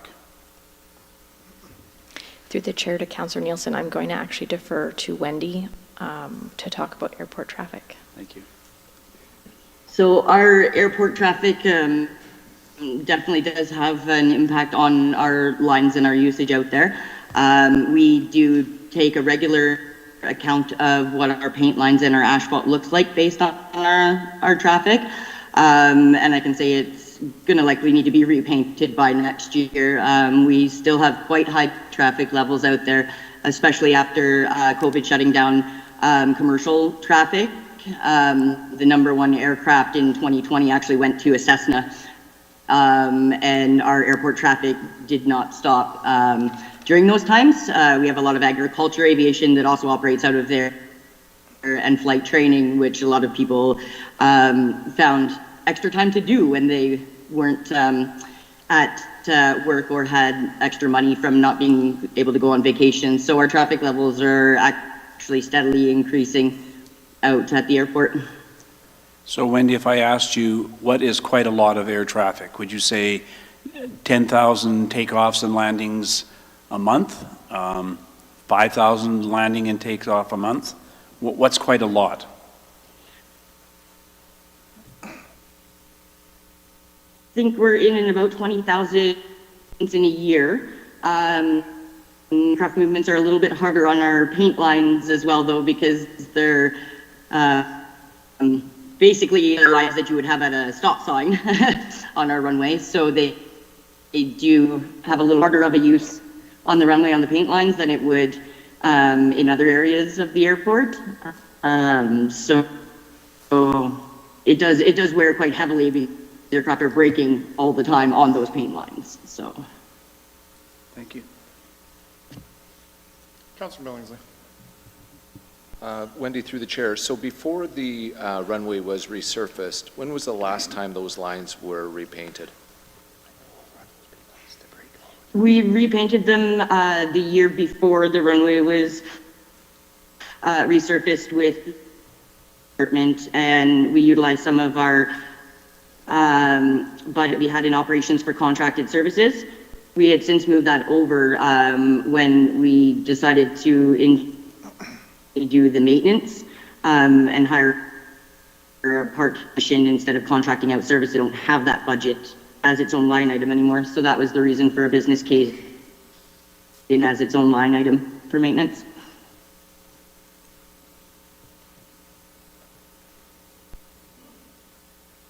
And I'll follow up with one more question, if I may. Other airports in surrounding areas, do they paint their lines every year as well? Yes, I would painting their lines annually, but it's likely that they're all paid. I can confirm that if you'd like. I'm all are right now. I think the answer was yes. Just confirming, Wendy, the answer is think yes. so, but I don't have confirmation.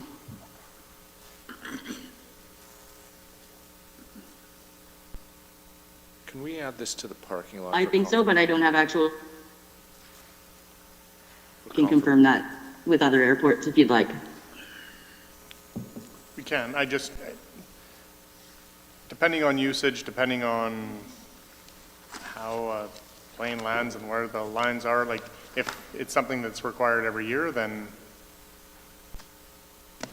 if Panoka can do it every 3 years, but No, another and I airport guess has to do it that's, every 6 months.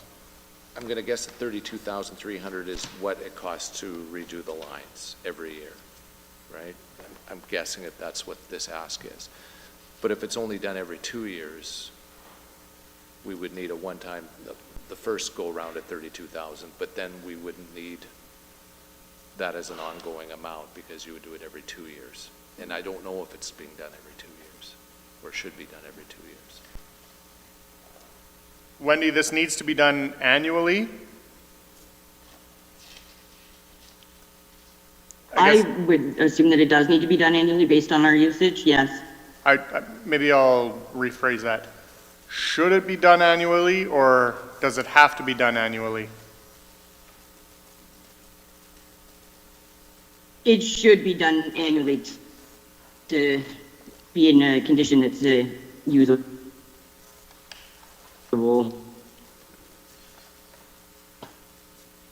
So if we did the line painting last year, would it be adequate for the operations of the airport next year?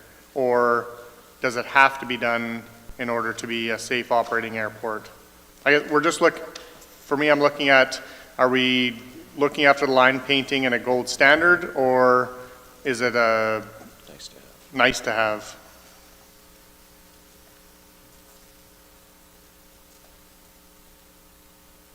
It would need to be done next year. I can show you the conditions sitting right now, and by the time the summer comes around, be much left of our lines on there. Right, but it wasn't done last summer, but it was still okay to operate with it being done every other year. It was done last summer as part of the repaving of the runway. Okay, we'll put it in the parking lot as per Councillor Billingsley. Thanks, Wendy. Thank you.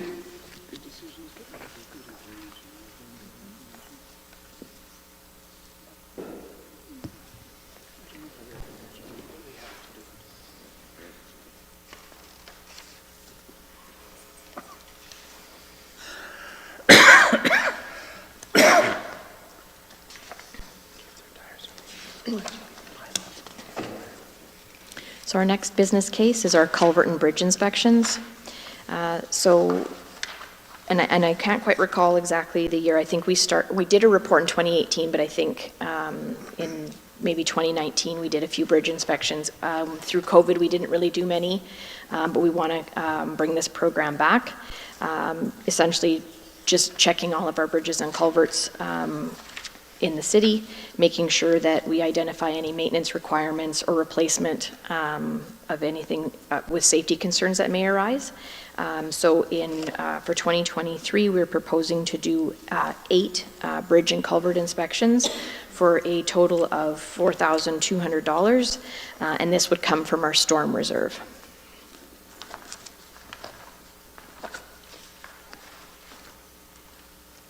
Councillor Averly.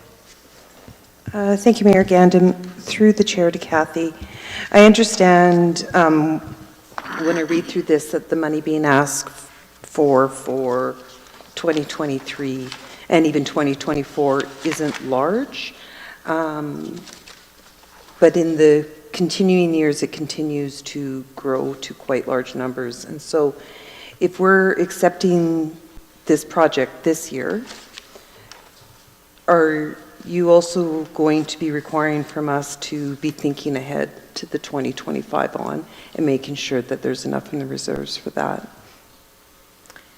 Through the chair to Councillor Aberly, we would bring back business cases every year.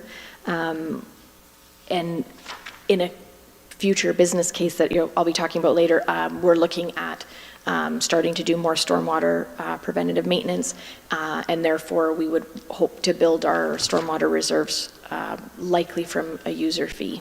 From a user fee, okay. Thank you.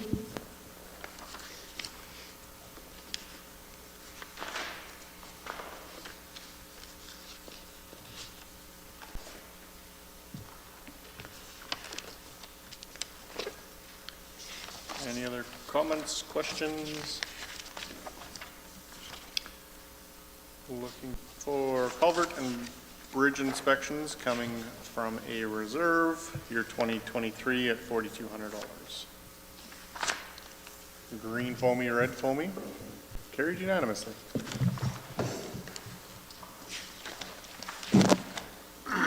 Asphalt crack sealing contracted services.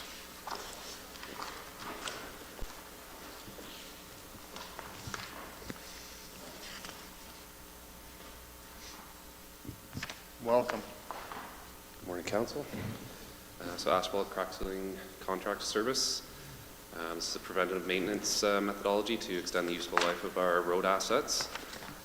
So the idea is that we would hire a contractor to come in year one and perform a blitz of our roads and seal some cracks that we have identified through visual inspection or through engineering services inspections of pavement condition indexing, and this would be funded through the tax base. Questions, discussion? Is there a reason, can this be funded through infrastructure reserve? I suppose it could, yeah. Councilor Billingsley? Do we, through the chair, do we not own, the city owns some of this equipment to do this work? It's my understanding we own some of it, it's not sufficient, and we don't have the staff complement to kind of do what is required. So is that piece of equipment even being used any longer? It was not used this summer, to my knowledge. Prior to that, I don't know. Okay. And I agree with that possibly we could take a look at what reserve, or a reserve this comes out of as opposed to Tax. tax. Councilor Nielsen? Yeah. Good morning and welcome to council.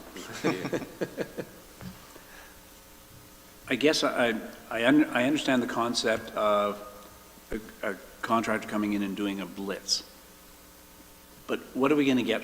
What are we going to get for $40,000? Like, you've obviously identified some areas. Like, are we talking about they're coming in and doing crack sealing on 27 kilometers of roads? Or are we looking at 5 kilometers of roads? Or like, how do we, do they come in, I'm being facetious here, do they come in and do $40,000 worth of work based on when they run out of sealing material? That ends the like, how do we set the parameters for this project? So through the review of our roads and their condition, that we would identify, you know, a large amount, I don't have exact numbers for you, but a large amount of roads that we require sealing, and get as much as we can done in 1 year. And then in subsequent years, we'd focus on smaller sections of roads. So we currently have a list of roads that would be top priority in our community. I don't have that list yet, but barring approval of this this business case, we would put that together, yeah. Thank you. Anything further? I'd like to, is there an issue with it coming out of infrastructure reserve? No? Okay, then I would propose that it comes out of infrastructure reserve as opposed to taxes. Green foamy, red foamy. Carried unanimously, coming from reserve, not tax. Thank you.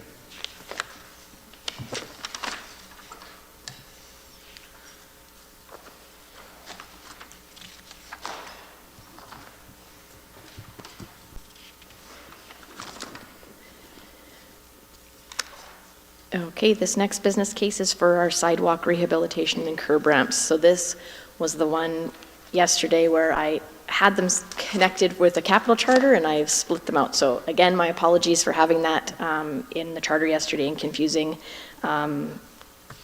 the confusing text in there. So this project would be, again, to rehabilitate small sections of sidewalks within the city, installing curb ramps throughout the city. So in 2023, our proposal would be to rehabilitate sidewalks again throughout the city, but our curb ramps would be focused solely between 53rd and 55th Street, starting on 50th Avenue and going north and or south, depending on where we require them. So this would be a $325,000 operating expense that would be ongoing year over year. And it is funded through our municipal sustainability initiative, or that's where we're proposing to fund it from.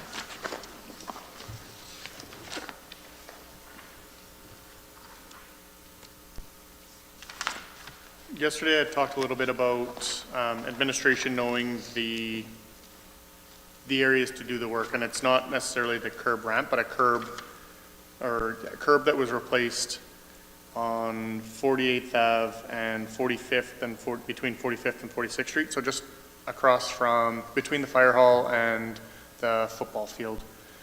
So I'm wondering if is that for drainage? Was there an issue with the storm drain, or was that just curb that needed to be replaced? I'm not sure, I'll have to look into that. Okay.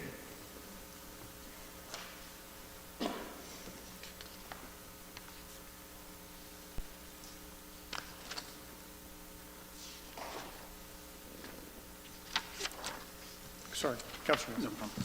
Through the chair to Kathy. A bit of a weird question, and I can appreciate if you could give me a ballpark kind of dollar. And it came up at community engagement, talking about, geez, we got curb ramps on every street corner and blah, blah, blah, blah.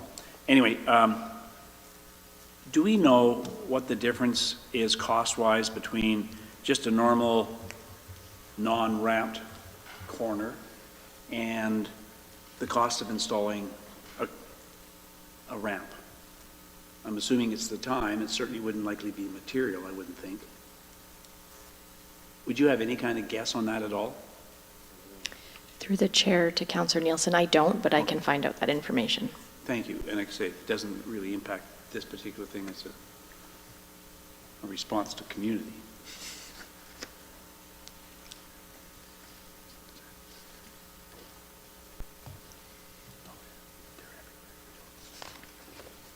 Anything further?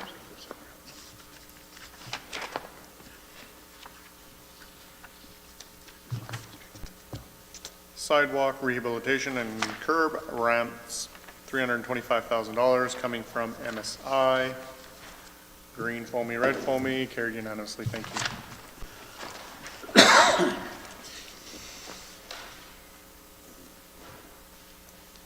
Stormwater preventative maintenance.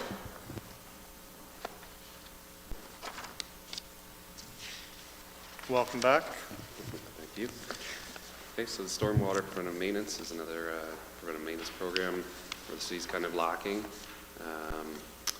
We are not sure kind of what our stormwater infrastructure looks like right now, so this business plan is to hire a contractor to kind of give us an idea of what that looks like through inspections.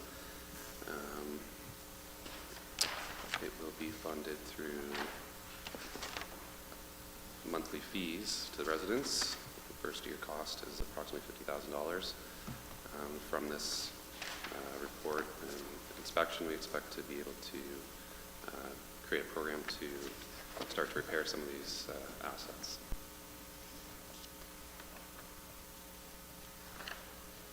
Councilor Nielsen. Thank you. Through the chair, can I get a bit more information in terms of the source of funding being monthly fees? Who are we charging a monthly fee to do this project? I'm going to defer that to Kathy, because I actually forget.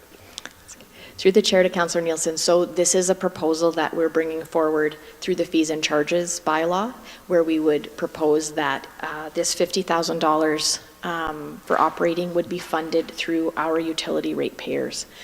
So anyone who has a water, wastewater account and a solid waste account, they would be billed for this. So whether it's residential or commercial industrial, they would all have a component on their utility bill. Sorry, I can just add to that as well. So council might remember a few years ago I had presented options to change the structure of our utility rates, and most communities have a storm fee and we don't. And so previously all of our storm work was being paid for out of our water reserve, and with everything water and wastewater being transferred to Peace Hills Utilities, the city has no funding source now for our storm reserve. So this has been a discussion even when we started the storm reserve, that at some point in the future we were going to have to look at a funding source for that. As an interim measure, we did get council to approve the transfer of the surplus snow funds previously to start the reserve, but knowing that there's going to be a lot of work once Sean's team gets the assessment done, we need a consistent and reliable funding source to do the storm work that is required. So philosophically, this conversation's taking place, but when you talk about a fee, have we even artificially tacked a number to that? Yeah, so when I had presented previously, we did a quick survey of, and usually what happens is non-impervious places, like lots of parking lots, no grass, apartment buildings, they get charged more, commercial areas, and then residents get charged less. And when I had presented it previously, it was $1 for residential units, and it was $4 for non-residential units or apartment buildings. At the time, though, we were looking at a much bigger cost that was needing to be recovered because we were doing CCTV and all of that sort of stuff. So that stuff's already been done. Primarily, I think we've got about 2/3 of the city done with CCTV. So the costs have changed, but based on whatever study gets done to look at the rest of the infrastructure, and as the engineering group is going through the CCTV video, they're going to develop out a 10-year capital plan, and then the rates in the future could be based on that. So Kathy's team was looking at this as a starting point. If we have 5,000 accounts and you spread 50,000 over those 5,000, it's quite affordable over the year, but we would be looking at changing that in the future once we have more data.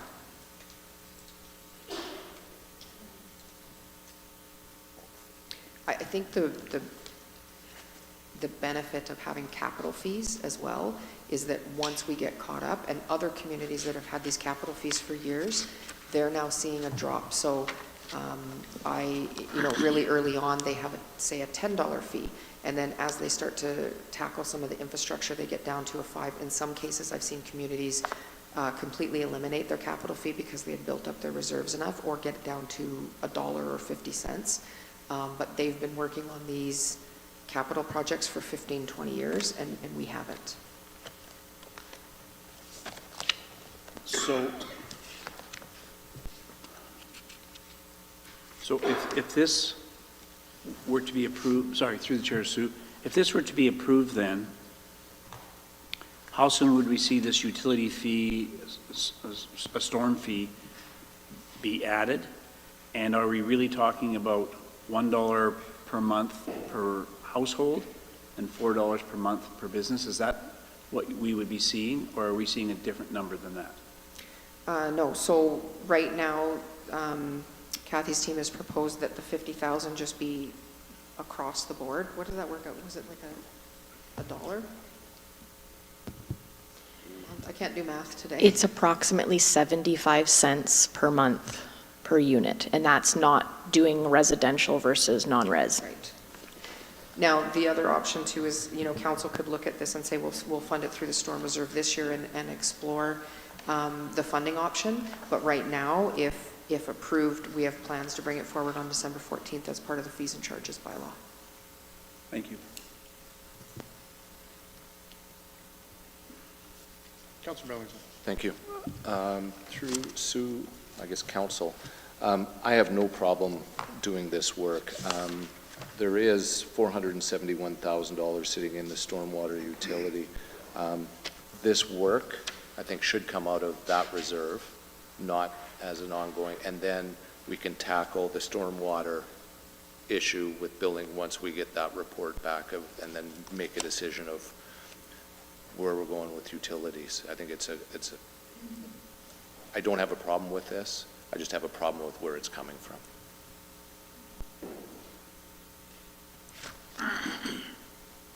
Are you proposing it come from reserves then?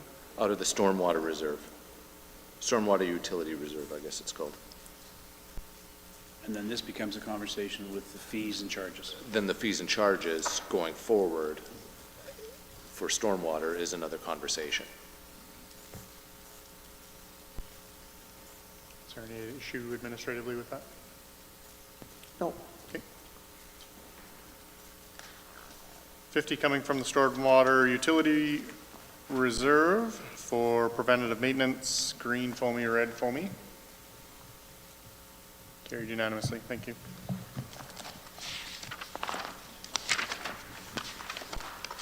Parks Infrastructure Maintenance Program.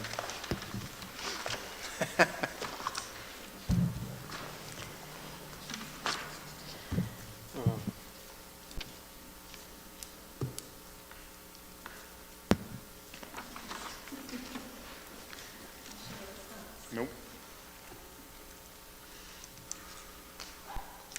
All right, so this Parks Infrastructure Maintenance Program would be basically to allow us to appropriately fund any of our, I will call it park furniture, replacing it, rehabilitating it. So that would be picnic tables, benches, waste receptacles, stairs, docks, fences, lights, railings, anything like that. We currently don't have a lot in our parks operating budget to replace these types of things, so this would be recommended through to be funded through taxes, but annually at $15,000 so that we can keep up with replacing any damaged or broken things.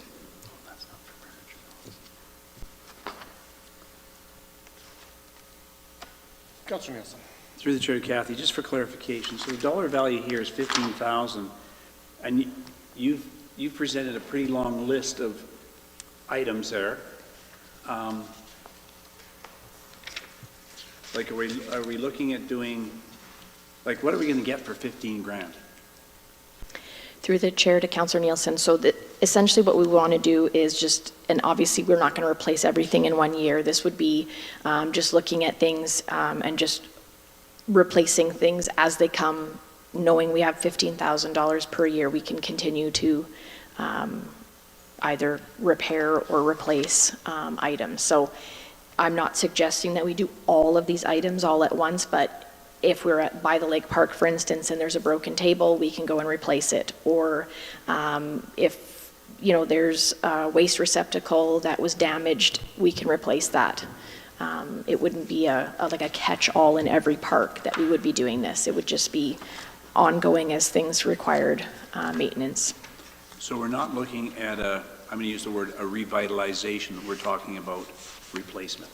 Correct.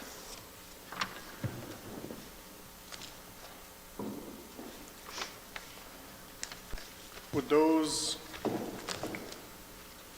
projects, benches, picnic tables, garbage cans, bridges, would those fall under the criteria for our infrastructure tax reserve?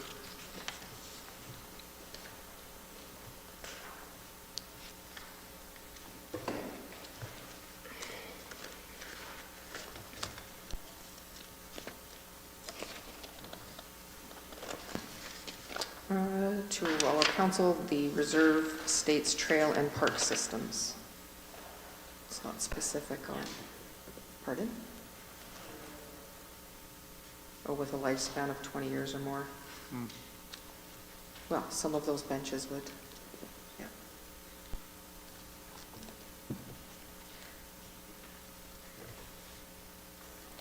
I think I've heard from council that we want to spend more energy and attention at the park. And I wonder if, and I totally understand capacity and not being able to tackle everything all at once, or the ability even to focus more on it without additional resources.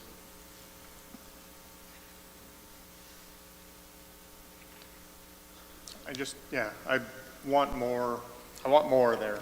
Councillor Elliott. Thank you, Mr. Mayor. I did ask the question about donations. When we had Walkable Wetaskiwin Committee, we had set up a cost criteria so that people could replace the bench, put a light on the bench, and have a garbage can. And then we were asking the community to donate. And they didn't have to donate to the whole project, but once we got partial donations, and we could put a bench, a light, and a garbage can in different places around there. And I'm wondering, since COVID, our park has been used much more than it used to be, and it's getting a lot of positive notoriety, and I'm just wondering if the users of the park were aware that we were looking for funds, looking for donations, if they might be receptive to doing so. Also, with part of the cleanup, I know in the past, the Air Cadets have been asked to go out, and they've gone out and done all that rockery around just below the building. And I'm wondering if we could, and I asked Sue this, and Sue suggested that we would need a supervisor, but having some work bees out there as well, if we're talking just about by the Lake Park. I know that, Kathy, this is including all parks, but at By the Lake Park and some of the other ones, we could maybe have some cleanup bees and things, and you know, have hot dogs afterwards or something like that. We could just do a little barbecue, and salads, I guess, too, Karen. And but just to get, it would help build a sense of community as well as getting some of the work done. So it's just a thought, but I know it may be expensive if we were. It may cost us dollars to take in donations, but I don't think the cost of the city receiving donations would be prohibitive compared to us asking and looking after this. Thank you. Councillor Nielsen. Thank you. Through the chair to Sue, we had a project proposed coming out of the Canadian Builders, whatever, building grant or whatever it was called. And it was turned down, and it was a substantial amount of money, which was the walking path between Bark Park and Peace Hills. And what are the conditions of that particular grant, and what could be applied to By the Lake Park? Through the chair to Councillor Nielsen, I think we would need to look at a much bigger project to encompass what CCBF would cover. So council asked yesterday to bring forward the capital charters that were unfunded, and in there is a By the Lake Park that includes this information or this type of work plus a lot more. And I think you would have to look at the park in its entirety, whether it was divvied up over a few years, and look at the bigger package, and then it might qualify. I know pieces like trails and stuff like that do qualify, but maybe not all of it. I know in 2022, we did receive community revitalization funding, and that was, I believe, for By the Lake Park elevator and the tennis court. So that might be an avenue that we could explore for a bigger park project in 2023. Great. And pardon me, because we have talked about the state of much of the walking trail itself, and in actual fact, potentially widening it to accommodate or to meet city standards. We talked about signage out there, and of course the furniture. The other question that I posed to Sue yesterday is what constitutes art? And for example, I showed her a picture of a park bench that was very artsy, creative kind of thing. Because we're sitting on a fairly substantial amount of money in the Art Foundation, or the Art Reserve as well. We have not taken action on the Art Reserve, and I'm just wondering, I was wondering whether some segment of those art reserve dollars could actually be applied to creative benches and picnic tables, things of that nature. And we had a debate, and I didn't agree with Sue's definition of art, but that's okay. But I would like to see us do a serious revitalization of the park versus just a replacement of a table here and a table there and fix the dock and again, we talk about amenities in our community, and we talk about the Manlick Center being kind of the cornerstone and wanting to make sure that it's up and functional. But I also believe that By the Lake Park is almost equally as valuable to our community in terms of its use on a regular basis by regular patrons. And I know that people come from out of our community to walk at By the Lake Park as well. I'd like to see us really look at a revitalization as opposed to piecemealing all of this. Through the chair to Councillor Nielsen, I agree, which is why we have the other charter that's been on the back burner for a couple of years. But I don't want to lose sight of the fact that this charter or this business case is more around all the other trails in the community. And as benches and garbage cans, you know, are at the end of their useful life, we need to replace them. And they won't qualify. So the number, the value, they wouldn't qualify for grant funding. So we need to find either in our operational or if council decides, because I know there was a clause in the previous reserve policy for infrastructure surcharge tax as approved by council. So, you know, we could look at that as well. And if I may ask one further question, and I appreciate the response, Sue, and I missed that part of. If it's to this charter here, and then I'd like to put the By the Lake Park in the parking lot to talk about a bigger picture. I think it might apply. Sure, we'll have a seat. And after I say it, you can say it didn't, but that's okay. I gotta find it here.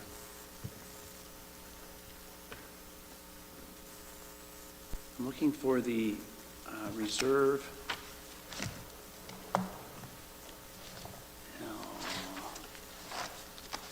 The memorials, it's not, is it the Memorial Reserve or? The Memorial, yeah. Because we were talking about closing that account, and Bill spoke about the importance of maybe keeping that account open. Yeah. That's not it.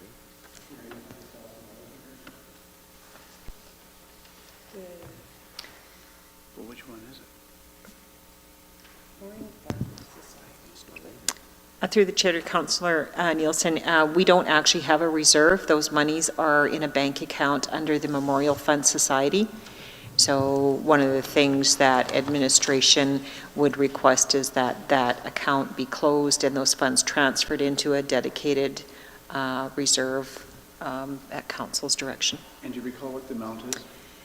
It's between 800,000 and 900,000. I think it's closer to 900,000. But right now it's in a non-interest bearing account. So it's just been sitting in a checking account that isn't earning us anything. And the reason I asked the question, because I think it applies specifically to what maybe you're wanting to talk about as well. Yeah, so we'll address that in the parking lot. And anything further on this business case? So Parks Infrastructure Maintenance Program, $15,000 a year added to taxes. Mr. Mayor, Yes. I would just like to add, when we're going to consider this, we are a winter city, and I think we need to think about things like out at By the Lake Park anyway, we could think about skating, hockey, like actually cleaning it off and having hockey, and like Hockey Day in Canada, we could have a major tournament, ice fishing. This business case, it's the maintenance program right now. If you want to talk about things that we can do at By the Lake Park, we'll do that in the parking lot. Okay, because this would go to maintenance as well. Go ahead. So, maintenance. I agree with the mayor that it's important that the maintenance is there, because we could do what we're going to talk about in the parking lot, but in 5 years or 6 years, when that stuff starts to get old and needs replacing, there's no monies there or a program to fix or replace those items. So I think it's almost a new reserve as per se, even though it's cash in, cash out. And I guess my question is $15,000 enough? Yep. And if it's not, which I don't think that it is, do we have the staff capacity to be able to spend more than $15,000 on so said maintenance? As it stands right now, the way the park sits is $15,000 enough, and then that can be a further conversation if council decides to change the infrastructure out at By the Lake Park during the parking lot.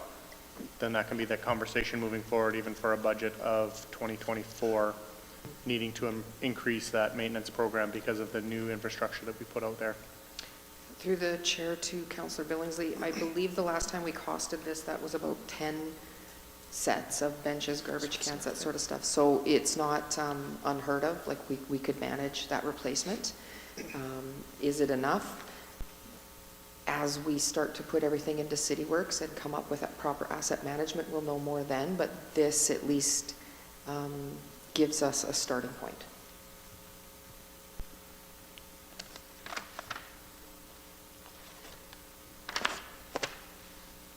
Councillor Aberley. Thank you, Mayor Gandam. Through the chair to council,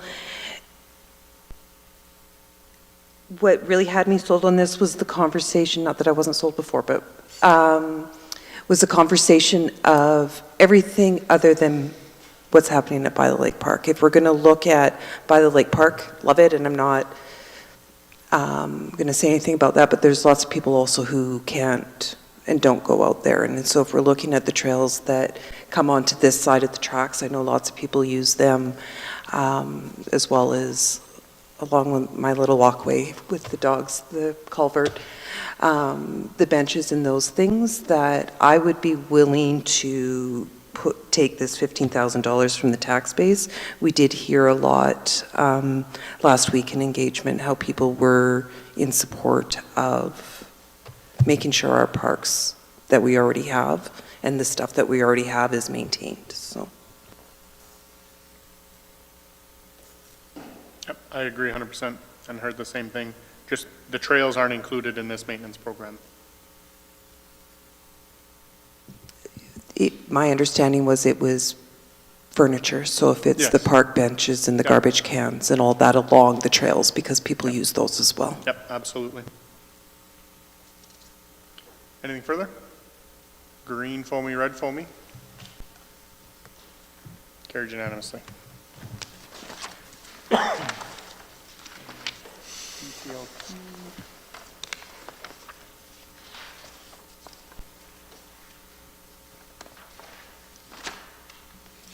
Roadside wildflower meadows.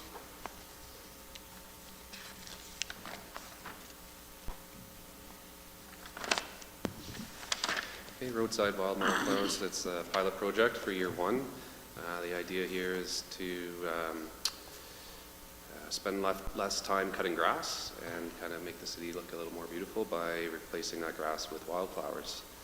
Native to Alberta, low maintenance, they can reduce the amount of weeds that we see on beside the roads and help the stormwater runoff. This is not requiring any funding. We can do this as offset cost for the reduction in maintenance and cutting grass.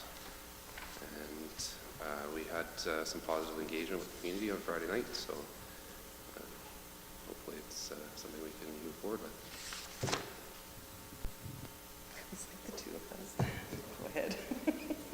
Councillor Blatz. Thank you.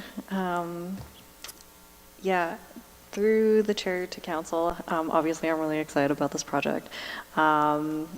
One of the things I've been seeing across many municipalities across Canada, as well as into Europe, is that wildflower meadows in municipalities is becoming more and more common.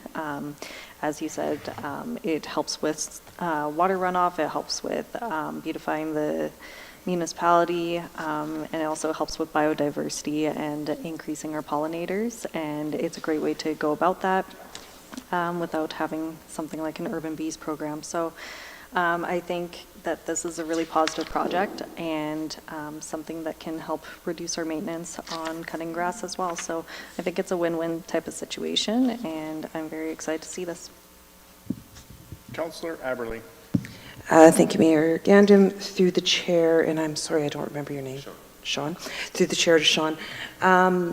Can you, I also am in favor of this, and when I first read it, I just want to say this, when I first read it, I actually thought that you were in my dreams. So it was all good, because I love to see this stuff where they move into these meadows.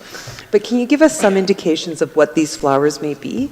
Because when I was talking about it, people started telling me a whole lot of crazy weeds out there, and I want to make sure I understand what's going on.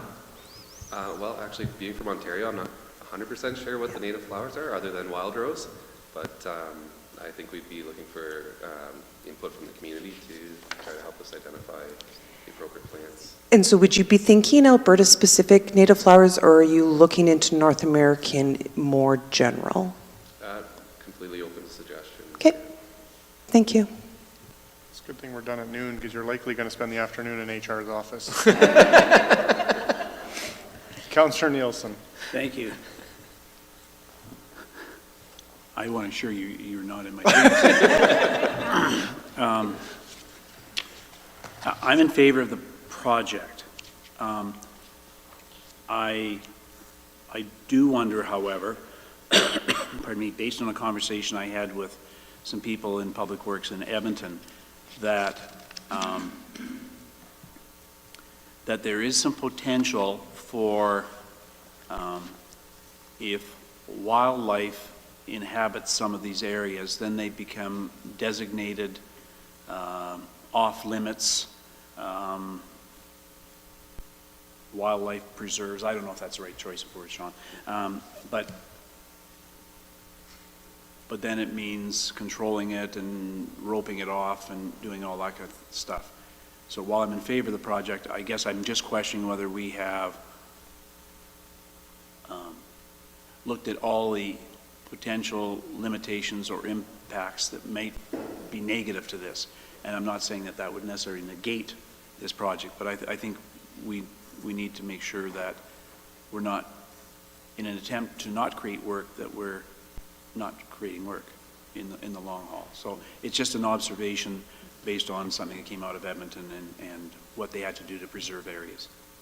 Yeah, and I think that's part of the idea behind the pilot project. If we find that it's not working right away, then we can revise or cancel it altogether. Yeah, thank you. Anything further? Green foamy, red foamy. Carried unanimously. Thank you.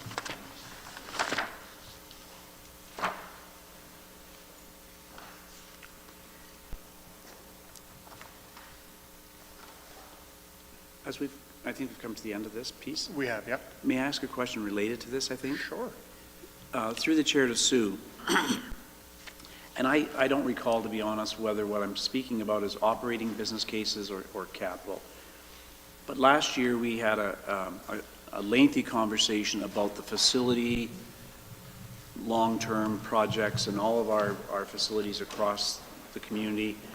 And we put some substantial dollars forward to ensure that we were staying apace of what that report was telling us. And you can correct me if I'm wrong, but I'm wondering whether, we've thrown a bunch of money at this, so we've said, okay, that's good enough for now, or whether we're still looking at that document as a guiding document to make sure that our facilities are being kept up to date. And I would hate to see it being, one kick at it, and then we'll step back from it for a year or two, only to find out that, man, I wish we would have put more money into this over the last couple of years. Through the chair to Councillor Nielsen, We fell behind on some of that work this year, and so we're continuing to keep with the projects that were already approved. Kathy's also had a contractor come in, and he's taking a look at the entire fleet and facilities, and we'll be making recommendations. And then the other aspect of this is we're waiting for City Works to enter all that data into, and then it'll start to spit out what we need annually. We are going through the operating budget and starting to identify which buildings have operational maintenance dollars, and then how much more we need. And then, of course, we need the creation of a reserve for facility life cycle. And so all of those things are going to come together over this next year, and then moving forward in the budget, you'll see a consistent 10-year capital plan. So then we aren't adding to the workload, we're not adding projects this year to address that particular report, but we're going to continue with those projects that never got launched, so there will be work on our facilities over this year while the work you're speaking of gets done. Correct. Thank you.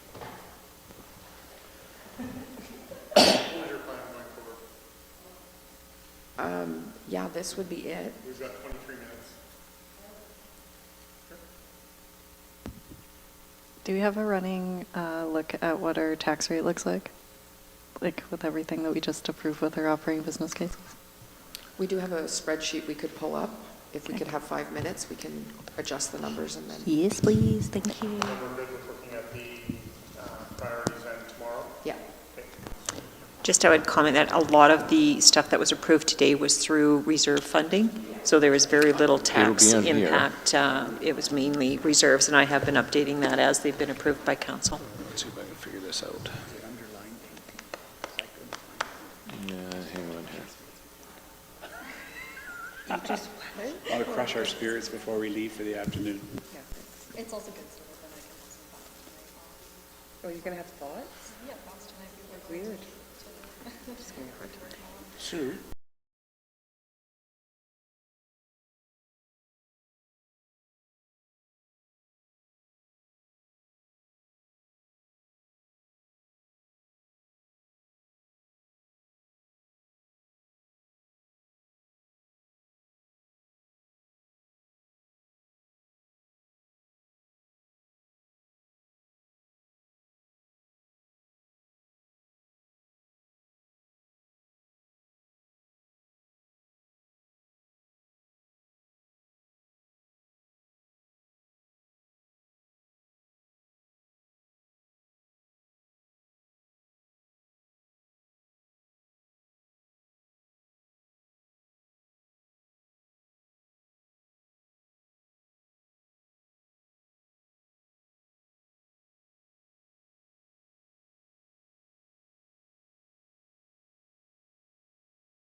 Welcome back to Budget 2023. Mayor Tyler Gandam as your host. Go ahead. Okay.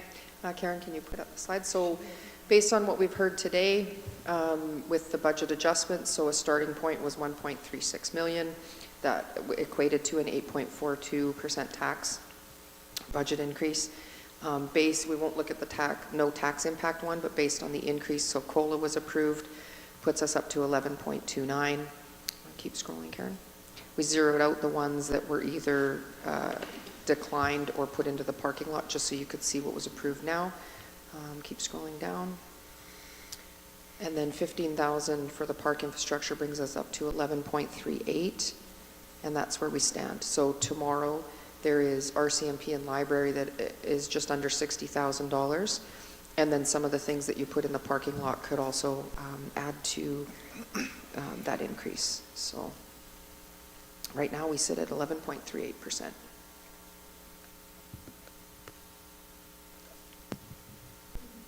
I know you've said this before, but that works out to approximately, based on every $100,000, that works out to, I can't remember the number.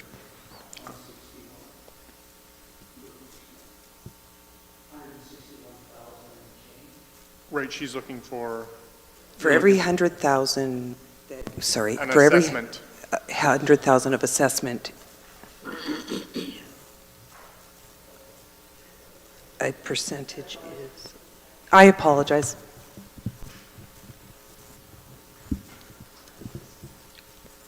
I don't need it this second if you, yeah. Thank you.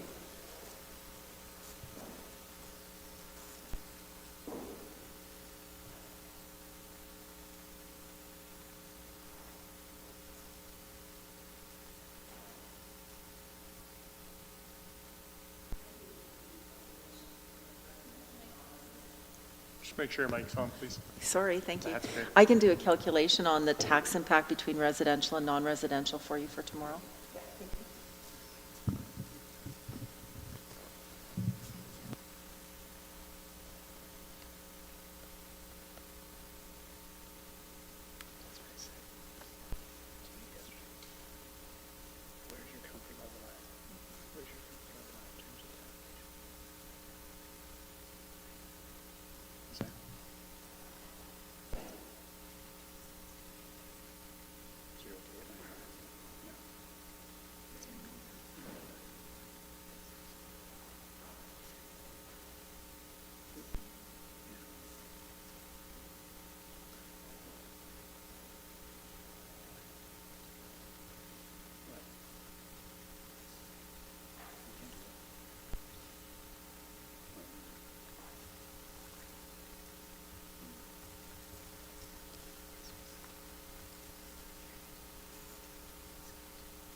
Anything further?